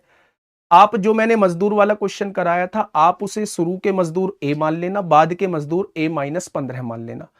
जो 150 दिन का काम था, शुरू में 150 की मल्टीप्लाई कर देना, बाद में 165 की मल्टीप्लाई कर देना। वहां से भी देखोगे तो आपका जो आएगा वो 150 मजदूर ही आएगा। ठीक है भाई विशाल मिश्रा मेरे भाई। चलिए अब करेंगे आगे का continue Ajit. Thank you sir.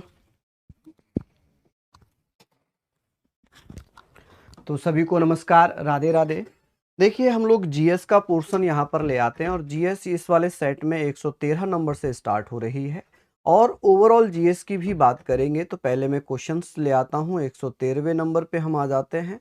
Question number 113 क्या कहता है, चलिए हम लोग 113वें पे आ जाते हैं। क्वेश्चन नंबर 113 आप लोगों के स्क्रीन पर, चलिए यहाँ पर हम लोग बात करेंगे। देखिए क्वेश्चन आप लोगों के स्क्रीन पर दिया हुआ है, इसके बारे में हम लोग बात कर लेते हैं कि भैया ग्रीन फाइनेंस किस तरह से सतत विकास के समर्थन करता है। तो आप कहेंगे सर इसका सही आंसर क्या होना चाहिए था, तो आप कह देंगे भैया इसका सही आंसर होगा पर्यावरणीय प्रभाव की परवाह किए बिना प्राकृतिक संसाधनों के दोहन। तो ये तो होगा नहीं, इसका मतलब ये भी नहीं होगा, ये भी नहीं होगा और ये भी नहीं होगा। इसका सही आंसर होगा पर्यावरण के अनुकूल परियोजनाओं के लिए वित्तीय संसाधन उपलब्ध करवाना। नेक्स्ट है व्हाइट गुड्स पर लगाई जाने वाली उच्चतम जीएसटी क्या है। व्हाइट गुड जो भारी उद्योग है, जैसे वॉशिंग मशीन है, एयर कंडीशनर है, एसी वगैरह हो गए, तो भारी कारें हो गई, बड़े वाहन हो गए, तो आप कहेंगे सर इन पर 28% की जीएसटी लगती है। नेक्स्ट है भारत का सबसे बड़ा वन हो जाएगा सुंदरवन। कौन सा हो जाएगा जी, सुंदरवन इसका सही आंसर होगा। नेक्स्ट क्वेश्चन आप लोगों के स्क्रीन पर है, क्वेश्चन नंबर 116। इसमें लिखा हुआ है कि लठमार होली उत्तर प्रदेश के कहां पर, तो लठमार होली बरसाना में मनाई जाती है। कहां पर, बरसाना में। कि भैया उत्तर प्रदेश का पहला ट्रैफिक पार्क कहां पर बनाया गया है, तो आप कहेंगे प्रयागराज में। PMJDY कब लॉन्च किया गया, 28 अगस्त 2014 को लॉन्च किया गया है। नेक्स्ट है निम्नलिखित में से कौन सा देश भारत के साथ भूमि साझा नहीं करता है, तो आप कहेंगे सर चीन तो करता है, म्यांमार करता है, बांग्लादेश करता है, मालदीव नहीं करता।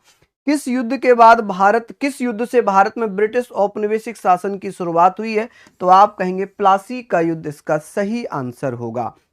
कौन सा होगा, प्लासी का युद्ध इसका सही आंसर होगा। नेक्स्ट यहां पर है लिखा है शहरीकरण एक महत्वपूर्ण पर्यावरणीय प्रभाव क्या है, आप कहेंगे उच्च कार्बन उत्सर्जन। क्या होता है, उच्च कार्बन उत्सर्जन करता है। नेक्स्ट क्वेश्चन है यहां पर कंप्यूटर का ये प्रश्न है कि रैनसमेयर शब्द का अर्थ क्या होगा, तो आप कहेंगे भैया ऐसा सॉफ्टवेयर जो फाइलों को इनक्रिप्ट करता है और फिर फिरौती की मांग करता है।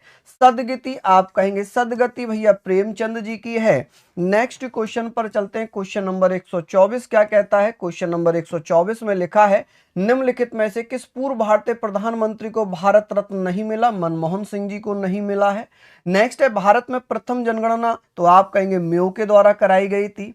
का अर्थ किसी अन्य व्यक्ति की वेबसाइट पर बलपूर्वक नियंत्रण स्थापित करना है, तो आप कहेंगे सर हैकिंग हो जाएगा। इसका हैकिंग होगा भैया, पूर्ण नियंत्रण में ले लेना है, उसका सही आंसर हो जाएगा हैकिंग भी इसका सही आंसर है, ये मत करना, ये गलत हो जाएगा। आगे चलते हैं। भारत और बांग्लादेश के बीच किस नदी के कारण विवाद उत्पन्न हुआ है, तो आप कहेंगे तीसरा नदी के द्वारा भारत और बांग्लादेश के बीच में विवाद हुआ है। नेक्स्ट है प्रथम विश्व युद्ध कब शुरू किया गया है। अच्छा सर, हाँ प्यारे दोस्त, हाँ वो क्वेश्चन जो था, जो 54 क्वेश्चन था, वो हमने थोड़ा सा जो है उसमें थोड़ा सा हमने ऐसे ही ओरली सॉल्व किया। अब मैं उसे एक बार मेथड से बता देता हूं आप लोगों को। उसमें हमने 150 मजदूर लगाया था, ये इस भाई का बिल्कुल सही था, 165 मजदूर था। देखो मैं बताता हूं, कुछ मजदूर एक कार्य को 150 दिनों में पूरा कर सकते हैं। मैंने माना ए मजदूर है, कितने दिन में कर सकते हैं, 150 दिनों में पूरा कर सकते हैं।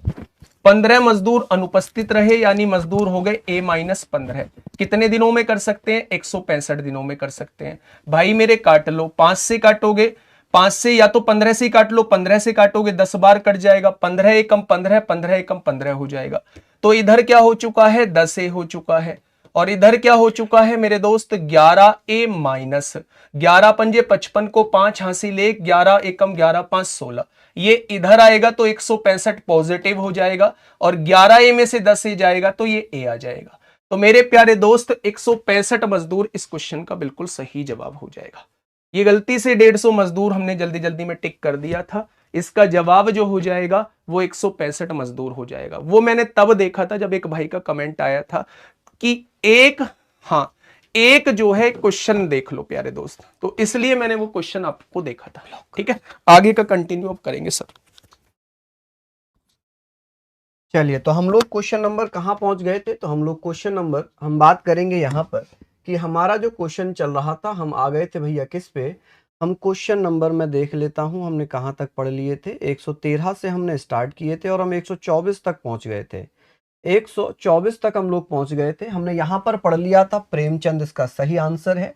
मनमोहन सिंह हमने पढ़ लिया था और यहाँ पर म्यो भी हमने पढ़ लिया था, इसका हैकिंग भी हमने कर लिया था। इसका मतलब और हम लोग आगे चल लेते हैं और हम थोड़ा सा आगे चलते हैं। यहाँ पर हम लोग बात कर रहे थे क्वेश्चन नंबर यहाँ पर होगा प्रथम विश्व युद्ध, यानी कि ये भी हमने पढ़ लिया था। और प्रथम विश्व युद्ध बताइए, जिस बच्चे ने 1930 लगाया है तो वो क्या, मुझे लगता है कि उसने शायद ध्यान नहीं दिया कि क्या पूछ रहा है, उन्हें बस लगा दिया। यहाँ पर हड़प्पा सभ्यता को अन्य किस नाम से? सिंधु घाटी सभ्यता के नाम से जानते हैं। आगे हम लोग चल लेते हैं। नेक्स्ट क्वेश्चन है जीएसटी के जनक। देखिए, जीएसटी के जनक अटल बिहारी वाजपेयी है। जीएसटी का प्रस्ताव लेकर आए थे असीम दास गुप्ता। जीएसटी का जो समिति बनी थी विजय केलकर थी, विजय केलकर समिति थी भैया। असीम दास गुप्ता प्रारूप लेकर आते हैं और जनक भैया अटल बिहारी वाजपेयी को कहा जाता है। किस सोशल मीडिया प्लेटफॉर्म ने इंस्टाग्राम स्टोरी, स्नैपचैट, स्नैप तो आप कहेंगे एक्स या ट्विटर। नेक्स्ट है कौन सा शब्द विशिष्ट नियमों के अनुसार टिप्पणियों, अवलोकनों को संख्याएं निर्दिष्ट करने की प्रक्रिया का वर्णन करता है? अगर इसका मैं आंसर करूं तो ये माप, मेरे अनुसार तो मेजरमेंट होना चाहिए। बाकी इस पे हम लोग इसको हम भैया थोड़ा सा डाउट की श्रेणी में डाल देते हैं, क्योंकि ये क्वेश्चन बड़ा अजीब सा है। लेकिन फिर भी अगर हम इसमें थोड़ा सा दिमाग लगाएं तो मेरे अकॉर्डिंग इसका माप बनना चाहिए। हो सकता है कि इसका ए भी हो सकता है, लेकिन ये बोर्ड पर डिपेंड करता है कि बोर्ड ए एक्सेप्ट कर रहा है या इसका डी एक्सेप्ट कर रहा है। नेक्स्ट है भारतीय संविधान का कौन सा अनुच्छेद वाक, यानी कि बोलने की स्वतंत्रता देता है? 19। यहां पर लिखा है कि भारत के किस शहर में दुनिया का 90% छोटे हीरे संसाधित हैं? तो आप कहेंगे गुजरात में, सूरत में, बड़ौदा में, तो सूरत इसका सही आंसर होगा। नेक्स्ट है 2011 की जनगणना के अनुसार भारत में कुल वन आवरण, तो कुल वन आवरण जो है वो 21.05% हो जाएगा। इसका सही आंसर ये होगा। आगे हम लोग चलते हैं। लिखा हुआ है क्वेश्चन नंबर 136। 136 में लिखा है कि भारतीय ग्रंथ, संगीत, नृत्य और नाटक पर विस्तृत लेख लिखा जाता है? तो आप कहेंगे मनु के द्वारा भैया नाट्य शास्त्र की रचना की गई है। अब यहां पर है अंतरराष्ट्रीय पुनर्निर्माण एक विकास बैंक IVRD, तो आप कहेंगे सर ये एक अंतरराष्ट्रीय वित्तीय संस्थान है जो सदस्य देशों को वित्तीय सहायता प्रदान करता है। इसका मतलब इसका सही आंसर होगा सी। चलिए, इसका सही आंसर क्या हो जाएगा? सी इसका एकदम सही आंसर होगा।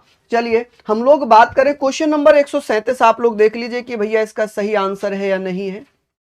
चलिए, बहुत बढ़िया, बहुत बढ़िया। आगे हम लोग चल लेते हैं।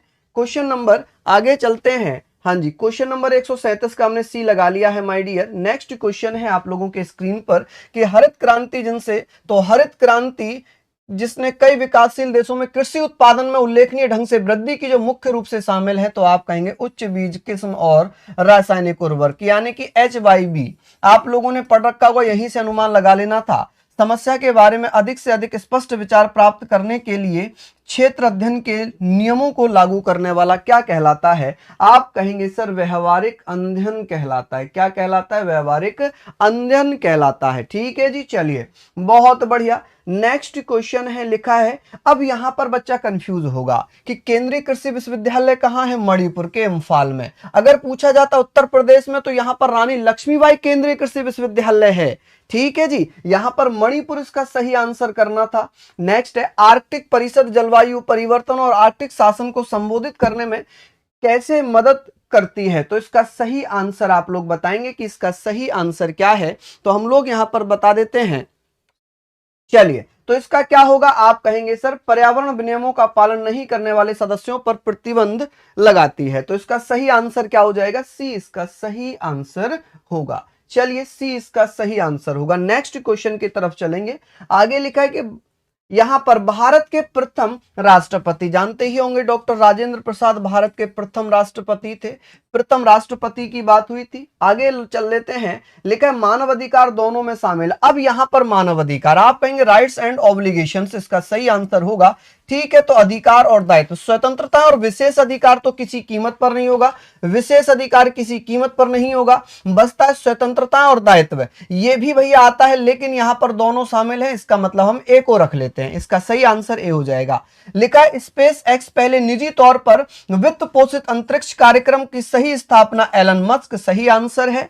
अब बात आती है नेक्स्ट यहां पर बात आ जाती है भैया यूएनसीटीडी का पूर्ण रूप क्या होगा, United nation conference on trade and development, इसका सही आंसर होगा United nation conference on trade and development, इसका सही आंसर हो जाएगा सी। इसका मतलब ये इसका सही आंसर है। आगे बात करते हैं। लिखा हुआ है किसने सुझाव दिया था कि हर व्यक्ति को एक विशिष्ट रक्त समूह लैंड स्टीनर, इसका सही आंसर होगा। सोफिया की राजधानी बुल्गारिया हो जाएगी, क्या होगी, चलिए कंप्यूटर का है। चलिए अभी हम लोग इसको कर लेते हैं। क्वेश्चन नंबर 126 द्वारा देखेंगे। शिवम सर बता रहे हैं भारतीय संविधान का कौन सा अनुच्छेद राष्ट्रपति की क्षमादान की शक्तियों से संबंधित होगा, अनुच्छेद 72, इसका सही आंसर है। क्वेश्चन नंबर यहां पर आ जाता है सहकारी समितियां।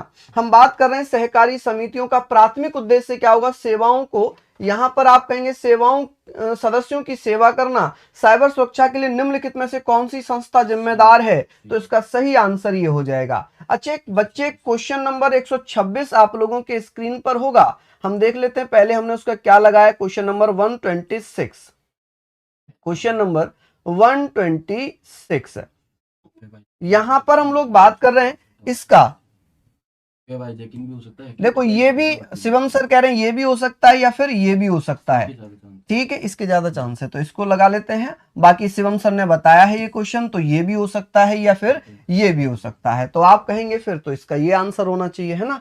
चलिए, तो ये आप लोगों के थे। अब भैया रीजनिंग की क्लास आप लोगों की होगी। रीजनिंग के एनालिसिस लेकर आ रहे हैं संदीप सर। चलिए, ये हमने कर लिए थे 150 थे, और मैं अब बात करता हूं ओवरऑल जीएस की। देखिए कुछ क्वेश्चंस ऐसे हैं जो मुझे लगता है कि इनका कोई मतलब ही नहीं बनता। जैसे कि वो कोई रिसर्च है, कोई अनुसंधान है, उसका क्वेश्चन पूछ लिया है कि क्या होना चाहिए, माप होना चाहिए, क्या होना चाहिए। लेकिन हम बात करते हैं ओवरऑल जीएस की, तो ये अच्छे खासे लेवल की है। इसमें अच्छा खासा लेवल जीएस का पूछा जा रहा है। मतलब जैसे पहले शिफ्ट हुई थी उन्हीं पर आधारित ऑन एवरेज वही है जो पहले चल रहा था जीएस का। ठीक है जी, तो आप लोग ध्यान रखेंगे कि आप लोग पढ़ लें, फुल फॉर्म तो जरूरी पढ़ लें, जो फुल फॉर्म पूछी जा रही है। ठीक है, फुल फॉर्म पढ़कर चले जाएं। अभी रिसेंटली क्लासेस हुई हैं तो फुल फॉर्म पढ़ के चले जाएं, और जीएसटी किस पर कितने प्रतिशत लग रहा है वो भी आप पढ़कर चले जाइए। ठीक है, तो ये बहुत महत्वपूर्ण है। हाँ जी, बिल्कुल बहुत महत्वपूर्ण है, इनको आप लोग पढ़कर जाइएगा। चलिए, हमने कर लिया 126वां वेब हैकिंग हमने कर लिया है। चलिए, बुलाओ भाई। तो आप लोग कितना कितना कर आए हैं, कितना कितना करके आए हैं बताइए। हाँ जी, आप लोग कितना करके आए हैं। सोने पर तो 3% जीएसटी लगता है, 3%, जबकि जीएसटी स्लैब में आता नहीं है। फिर भी चार स्लैब हैं जीएसटी के, 5, 12, 18 और 28। चलिए, संदीप सर आ गए हैं आप सब लोगों के लिए। अब आप लोग यहाँ पर भैया जो है रीजनिंग में सर के साथ जरूर जुड़िएगा।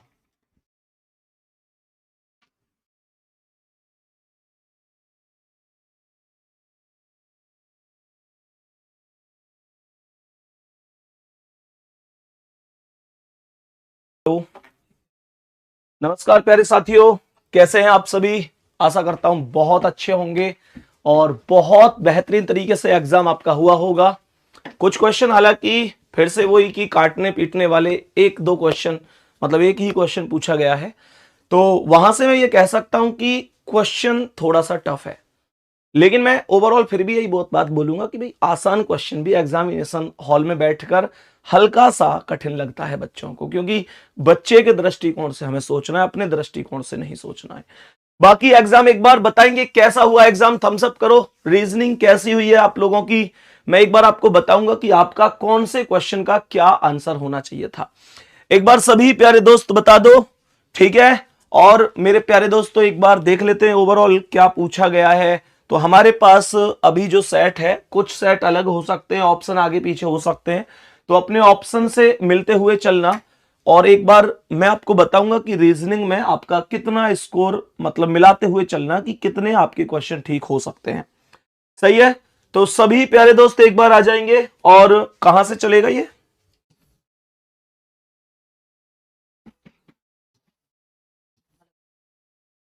क्वेश्चन नंबर 1 से चलो।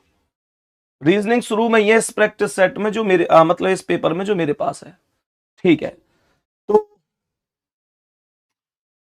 ये जो बोला गया है पहला क्वेश्चन ब्लड रिलेशन का है, और मेरे पास जो पेपर आया हुआ है ब्लड रिलेशन में समीकरण बेस्ड क्वेश्चन था।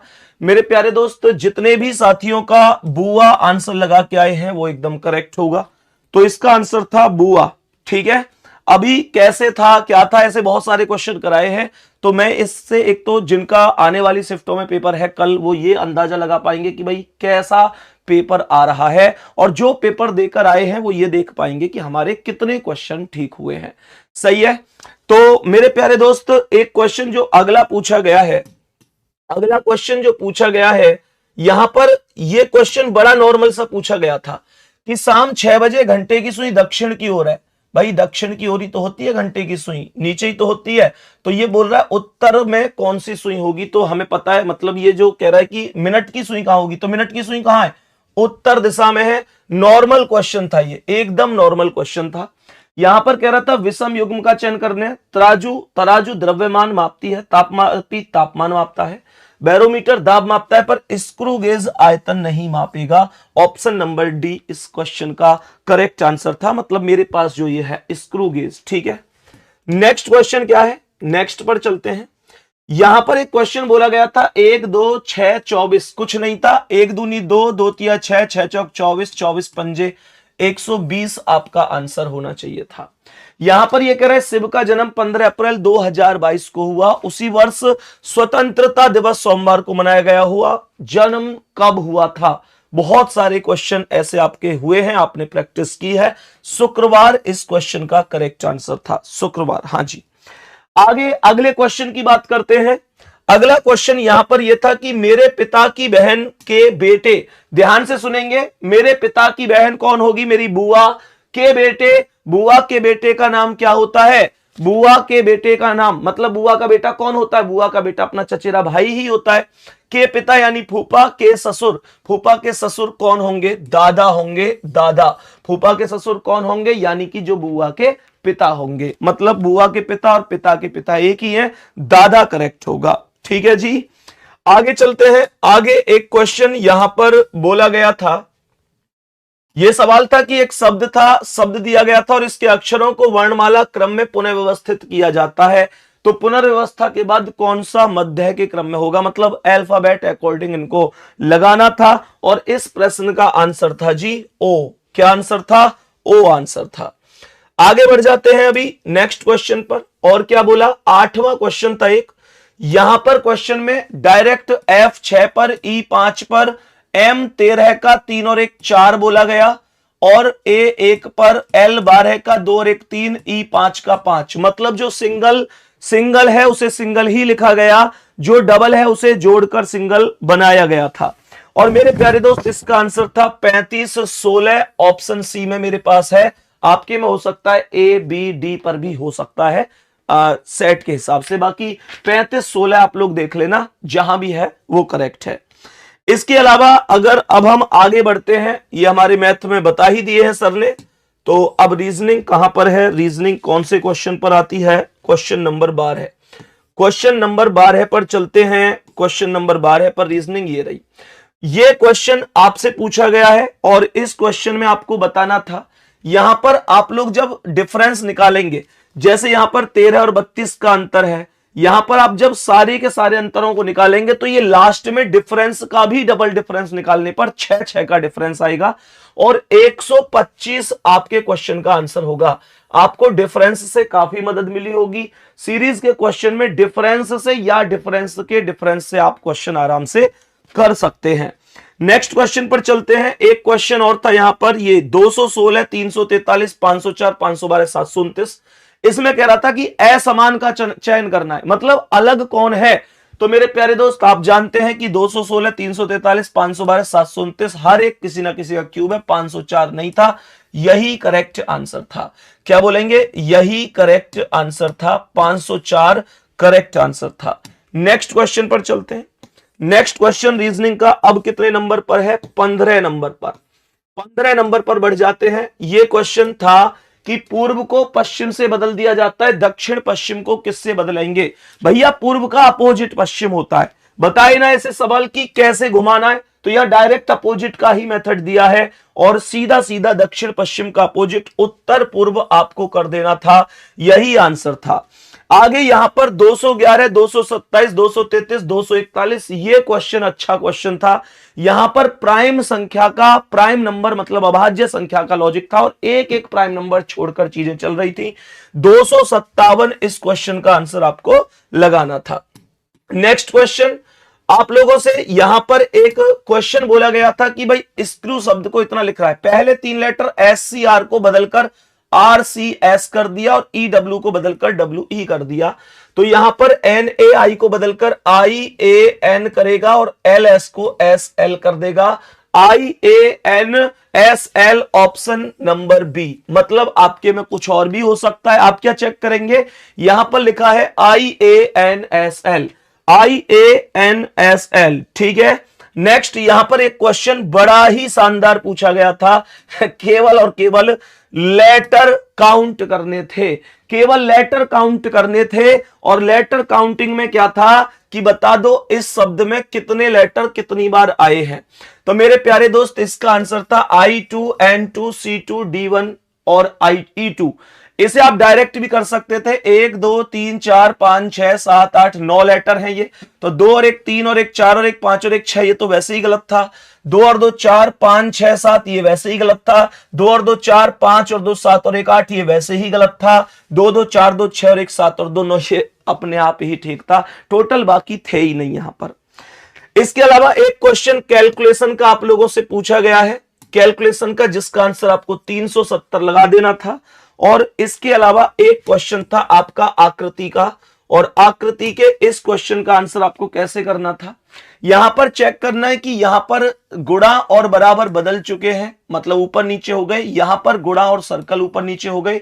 ऐसे यहां पर गुणा मतलब यहां पर गुणा नहीं, ये जो ट्राइंगल और सर्कल है, ट्राइंगल और सर्कल भी बदल गए। ऐसे यहां गुणा और बराबर भी बदल गए। तो सेम यहां बदलने थे। ये बराबर जो ऊपर है नीचे आता, गुणा इसके ऊपर आता, उसके बाद सर्कल और ये बदलेंगे। तो पहले सर्कल फिर ट्राइंगल, पहले सर्कल फिर ट्राइंगल। तो यहां पर देखेंगे बराबर गुणा सर्कल और ट्राइंगल, यहां पर बी ऑप्शन मतलब मेरे में ये वाला है। तो आप इसे यहां पर लगा सकते थे। ठीक है भाई। आगे क्वेश्चन, ये क्वेश्चन काफी बच्चे गलत करके आए हैं।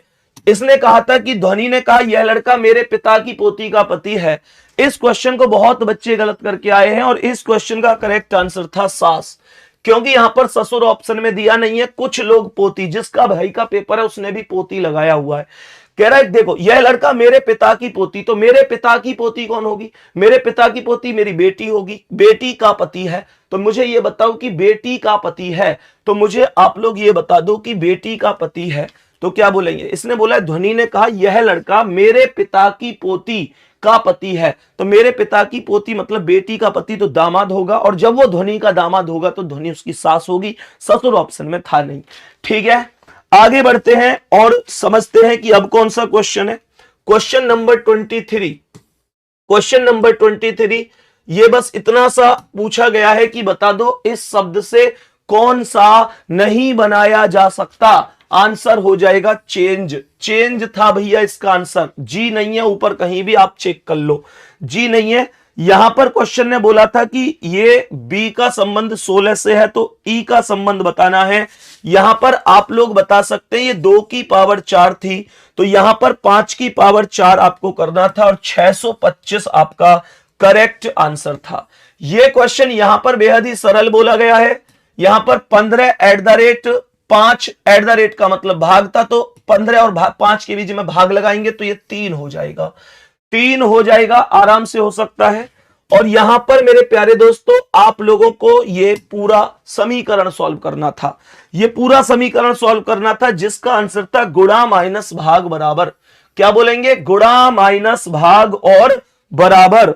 इसके अलावा एक क्वेश्चन आप लोगों से जो पूछा गया है 2401 का संबंध है 300 अब होगा, सही है। 256 और 64 इस क्वेश्चन का जवाब था, 2401 का संबंध, ठीक है। एक क्वेश्चन यहां पर पूछा गया है आप लोगों से, जैसे कथन, तर्क, कथन, निष्कर्ष के आधार पर। मुझे लग रहा था कि तर्क आ सकता है पर तर्क नहीं आया, चलो कोई नहीं, निष्कर्ष आया। इनमें से एक क्वेश्चन आना ही था, पिछली शिफ्टों में भी आया है। इस क्वेश्चन का आंसर आपको बताना है। ग्रामीण विधानसभा चुनावों में मतदान के लिए मतपेटी पद्धति का उपयोग किया गया था। नतीजे आने के बाद यह बात सामने आई कि गांव की सिर्फ 15% महिलाओं ने ही चुनाव में वोट दिया है। तो पहला कह रहा है महिलाओं को चुनाव की तारीख के बारे में पता नहीं था, ऐसा तो नहीं कह सकते, है ना। कह रहा है केवल वे 15% पंजीकृत थे और उनके पास वैध मतदान पहचान पत्र था, ऐसी कोई जानकारी दी नहीं गई है। कहेंगे कि भाई ना तो निष्कर्ष फर्स्ट और ना ही निष्कर्ष सेकंड अनुसरण करेगा, ना तो निष्कर्ष फर्स्ट और ना ही निष्कर्ष सेकंड अनुसरण करेगा। ध्यान से मिलाते रखना भाई, मिलाते हुए चलना कि कितने क्वेश्चन आपके ठीक है, मिलाते हुए चलना कितने क्वेश्चन आपके ठीक हुए हैं। यहां पर कह रहा था इनको शब्दकोश के अनुसार लगाएं तो सबसे पहले कौन आएगा, कह रहा है इसमें अगर लगाएंगे तो सबसे पहले कौन आएगा, तो इसमें आ रहा था लास्ट वाला ऑप्शन EJACULATE, दूसरे लेटर से ही पता चल रहा था। यहां दूसरा L बार है पर L बार है पर L बार है पर ये J10 पर था।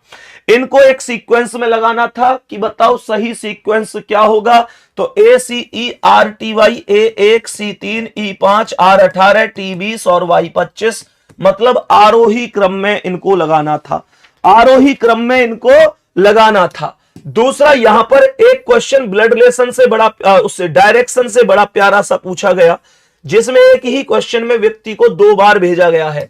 सवाल करा एक एथलीट एक सूर्योदय के बाद यानी सुबह के समय सूर्यास्त से पहले सूर्य की ओर पीठ करके दौड़ना शुरू करता है। जब सूर्योदय के बाद दौड़ना शुरू करेगा तो सूर्योदय मतलब सुबह को सूर्योदय हो रहा है पूर्व में, इसका मतलब वो भाग रहा है पश्चिम में। वो कहां पर भाग रहा है? पश्चिम में। आगे कह रहा है कि वह बाएं मुड़ता है और दाएं, तो इस वाले बाएं से आप इस वाले दाएं को काट सकते थे, केवल एक बायां बचता और यहां से बायां घुमाते तो दक्षिण होता। दक्षिण से एक ही ऑप्शन शुरू था, ऑप्शन सी, क्योंकि आपसे अंत तक किस दिशा में क्रमशः बोला गया था, तो शुरू में दक्षिण आना निश्चित था। इसके बाद अगले क्वेश्चन की चर्चा करते हैं, तो Z से पहले Y, Y से पहले X, X से पहले W से पहले V आता और B ऑप्शन के अलावा VE4 इसके अलावा कोई भी ऑप्शन प्रारंभ नहीं था, कोई भी ऑप्शन प्रारंभ नहीं था। नेक्स्ट क्वेश्चन देख लेते हैं कि और क्या पूछा गया है। नेक्स्ट क्वेश्चन क्या पूछा गया है? एक क्वेश्चन यहां पर पूछा गया कि बताओ कौन सा अलग होगा, तो भैया इनमें 22 का अंतर, यहां 24 का 26 का अंतर निकालना था। 156 में 26 जोड़कर 6 6 12 2 5 7 8 और 5 2 7 और 1 8 और 1 2 182 आपका राइट आंसर था, 182 राइट आंसर था। और इस क्वेश्चन का आंसर था 50 मीटर दक्षिण पश्चिम। क्यों? क्योंकि पाइथागोरस आपको लगानी थी। आपके पास पश्चिम की वैल्यू 40 थी और बाएं मुड़कर ये वैल्यू 30 थी, तो आपको ये वाली दूरी निकालनी थी और ये डायरेक्शन नीचे दक्षिण, इधर पश्चिम, दक्षिण पश्चिम बन रही थी। और एक भुजा 30 एक 40, तो आप लोग जानते हैं ट्रिपलेट के आधार पर भी 30 40 की वैल्यू 50 होगी। सही है जी, 30 40 की वैल्यू 50 होगी। ये क्वेश्चन क्या था? ये क्वेश्चन क्या था? ध्यान से समझेंगे मेरे सभी प्यारे साथी, बताएंगे इस प्रश्न का आंसर क्या हो सकता था।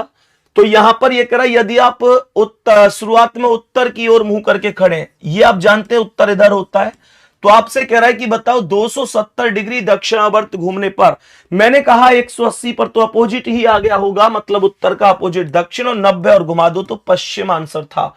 पश्चिम आपका करेक्ट आंसर था इस क्वेश्चन का। ठीक है जी, पश्चिम आपका इस क्वेश्चन का करेक्ट आंसर था। एक क्वेश्चन आपसे नॉर्मल बहुत आसान सिटिंग अरेंजमेंट से भी पूछा गया है, सिटिंग अरेंजमेंट से भी एक क्वेश्चन पूछा गया है।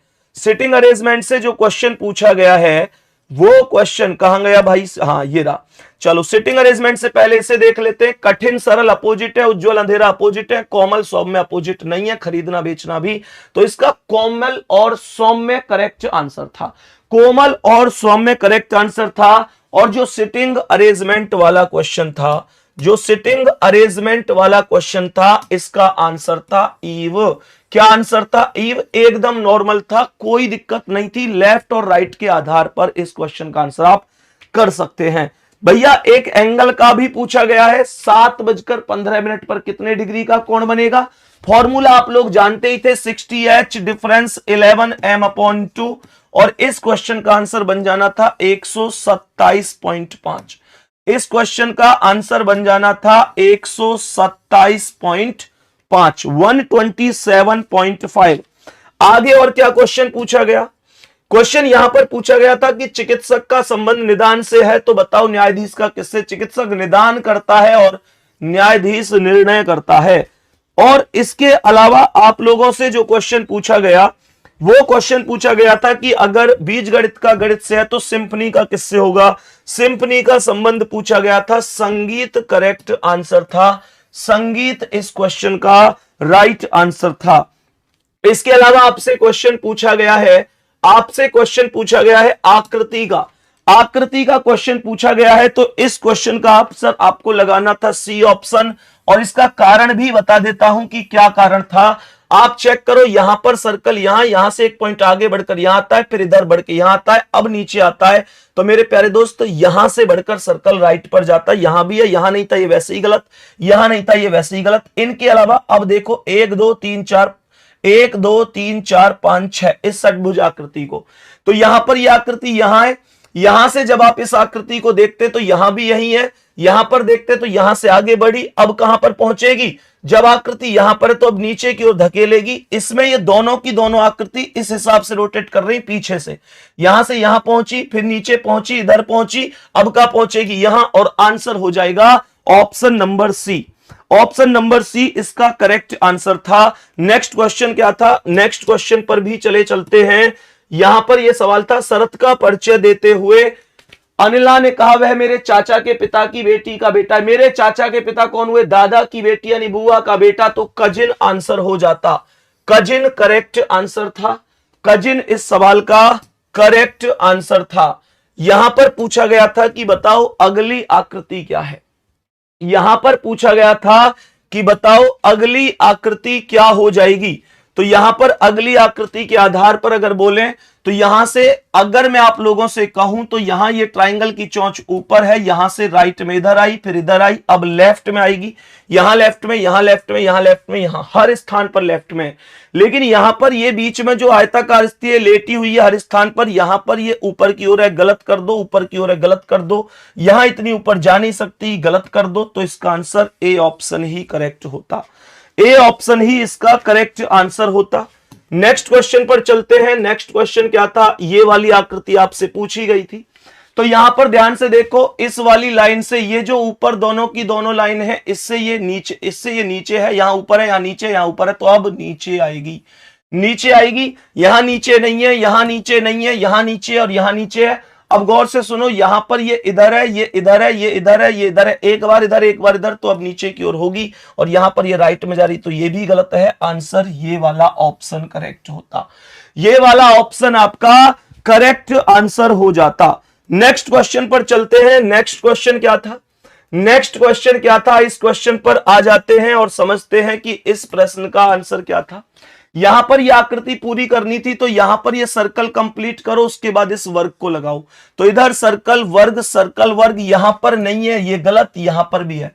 यहां पर अब ये जो छायांकित हुआ है एरिया, यहां पर एक एक स्टेप को छोड़कर, यहां छायांकित है, यहां नहीं है, यहां है, यहां नहीं है, यहां नहीं है, तो यहां नहीं होगा और यहां पर आधे में होगा। क्या बोलेंगे? यहां पर आधे में होगा इधर साइड को। कहां पर होगा? आधे में, वो भी इधर साइड को। और यहां पर हो रहा है नीचे गलत कर दो, यहां पर दोनों साइड गलत कर दो, तो इसका ये वाला ऑप्शन करेक्ट आंसर था। यहां पर ये वाला ऑप्शन एकदम करेक्ट, ज्यादा सही आंसर था। नेक्स्ट क्वेश्चन पर चलते हैं। नेक्स्ट क्वेश्चन क्या था? नेक्स्ट क्वेश्चन क्या था? इस क्वेश्चन पर आ जाते हैं। यहां पर इस पत्ती वाले क्वेश्चन के आंसर की बात करते हैं। Option number D correct answer हो जाएगा। वर्ग कितने ढूंढे भाई? वर्ग कितने ढूंढे आप लोगों ने? इस भाई ने 14 लगा रखा है, जिस भाई का पेपर है। इस भाई ने 14 लगा रखा है, जिस भाई का पेपर है। क्या इसका आंसर 14 था? चेक कर लेते हैं क्या आंसर 14 है। मेरे प्यारे दोस्त यहां पर चेक करो। अगर हम यहां पर चेक करते हैं तो 4 वर्ग तो ये बाहर बाहर ही है, 1 2 3 4। इन 4 के अलावा अगर हम बात करते हैं तो यहां पर बीच में ये कितने वर्ग हैं? 4 छोटे और 1 बड़ा, तो 5 ये हो गए और 5 ही आपको यहां पर मिलेंगे। तो 5 5 10 और 4 14। क्या 14 करेक्ट आंसर है? नहीं सर, जब ये मिले होंगे तो ये भी तो 15वां वर्ग बना होगा। सर ये भी तो, जब यहां से आप इसे मिलाएंगे तो ये भी तो 16वां वर्ग बना होगा, ये भी तो 17वां वर्ग बना होगा और ये भी तो 18वां वर्ग बना होगा। भाई साहब 18 आंसर होना चाहिए था इसका, 18 आंसर होना चाहिए था। 18 करेक्ट आंसर था। मुझे बता दो कि भारत एशिया में है, इटली कहां पर होगा? तो इटली को मेरे प्यारे दोस्त हम यूरोप में लेके जाएंगे। भारत एशिया में है, इटली यूरोप में होगा। यहां पर आगे 9 तिया 27 तिया 81 तिया 243 तिया 3 तिया 9, यूनिट डिजिट 9 होनी चाहिए और यूनिट डिजिट 9 का मतलब 729 ही ऑप्शन है। बस 729 ही ऑप्शन पर है। इस क्वेश्चन पर आ जाओ, बता दो इसका आंसर क्या है। यहां पर कह रहा है इस आकृति का आंसर क्या होगा। तो मेरे प्यारे दोस्तों यहां पर हमने क्या बोला? ये स्टार लेफ्ट में है, आगे राइट में आया, फिर नीचे आया, अब यहां कोने में आएगा। तो यहां कोने में यहां नहीं है, यहां नहीं है, यहां नहीं है, केवल यहां है। यही आंसर राइट है। लास्ट वाला ऑप्शन आपका राइट आंसर था। राइट आंसर था लास्ट वाला ऑप्शन। यहां पर मुझे लगता है बाकी क्वेश्चन आपको करा ही दिए गए होंगे। ये आप लोगों के क्वेश्चन थे जो कि रीजनिंग से पूछे गए थे। ठीक है, बाकी मेरे प्यारे दोस्तों मैंने आपको जितने क्वेश्चन कराए हैं, जितने क्वेश्चन मैंने आप लोगों को कराए हैं, जितने भी क्वेश्चन हमने अभी आप लोगों के लिए क्लास में किए हैं, उन सभी क्वेश्चनों में मेरे प्यारे दोस्तों मैंने कोशिश की है कि मैं इन क्वेश्चनों को बहुत बेहतर तरीके से आप लोगों को एनालाइज करवा पाऊं।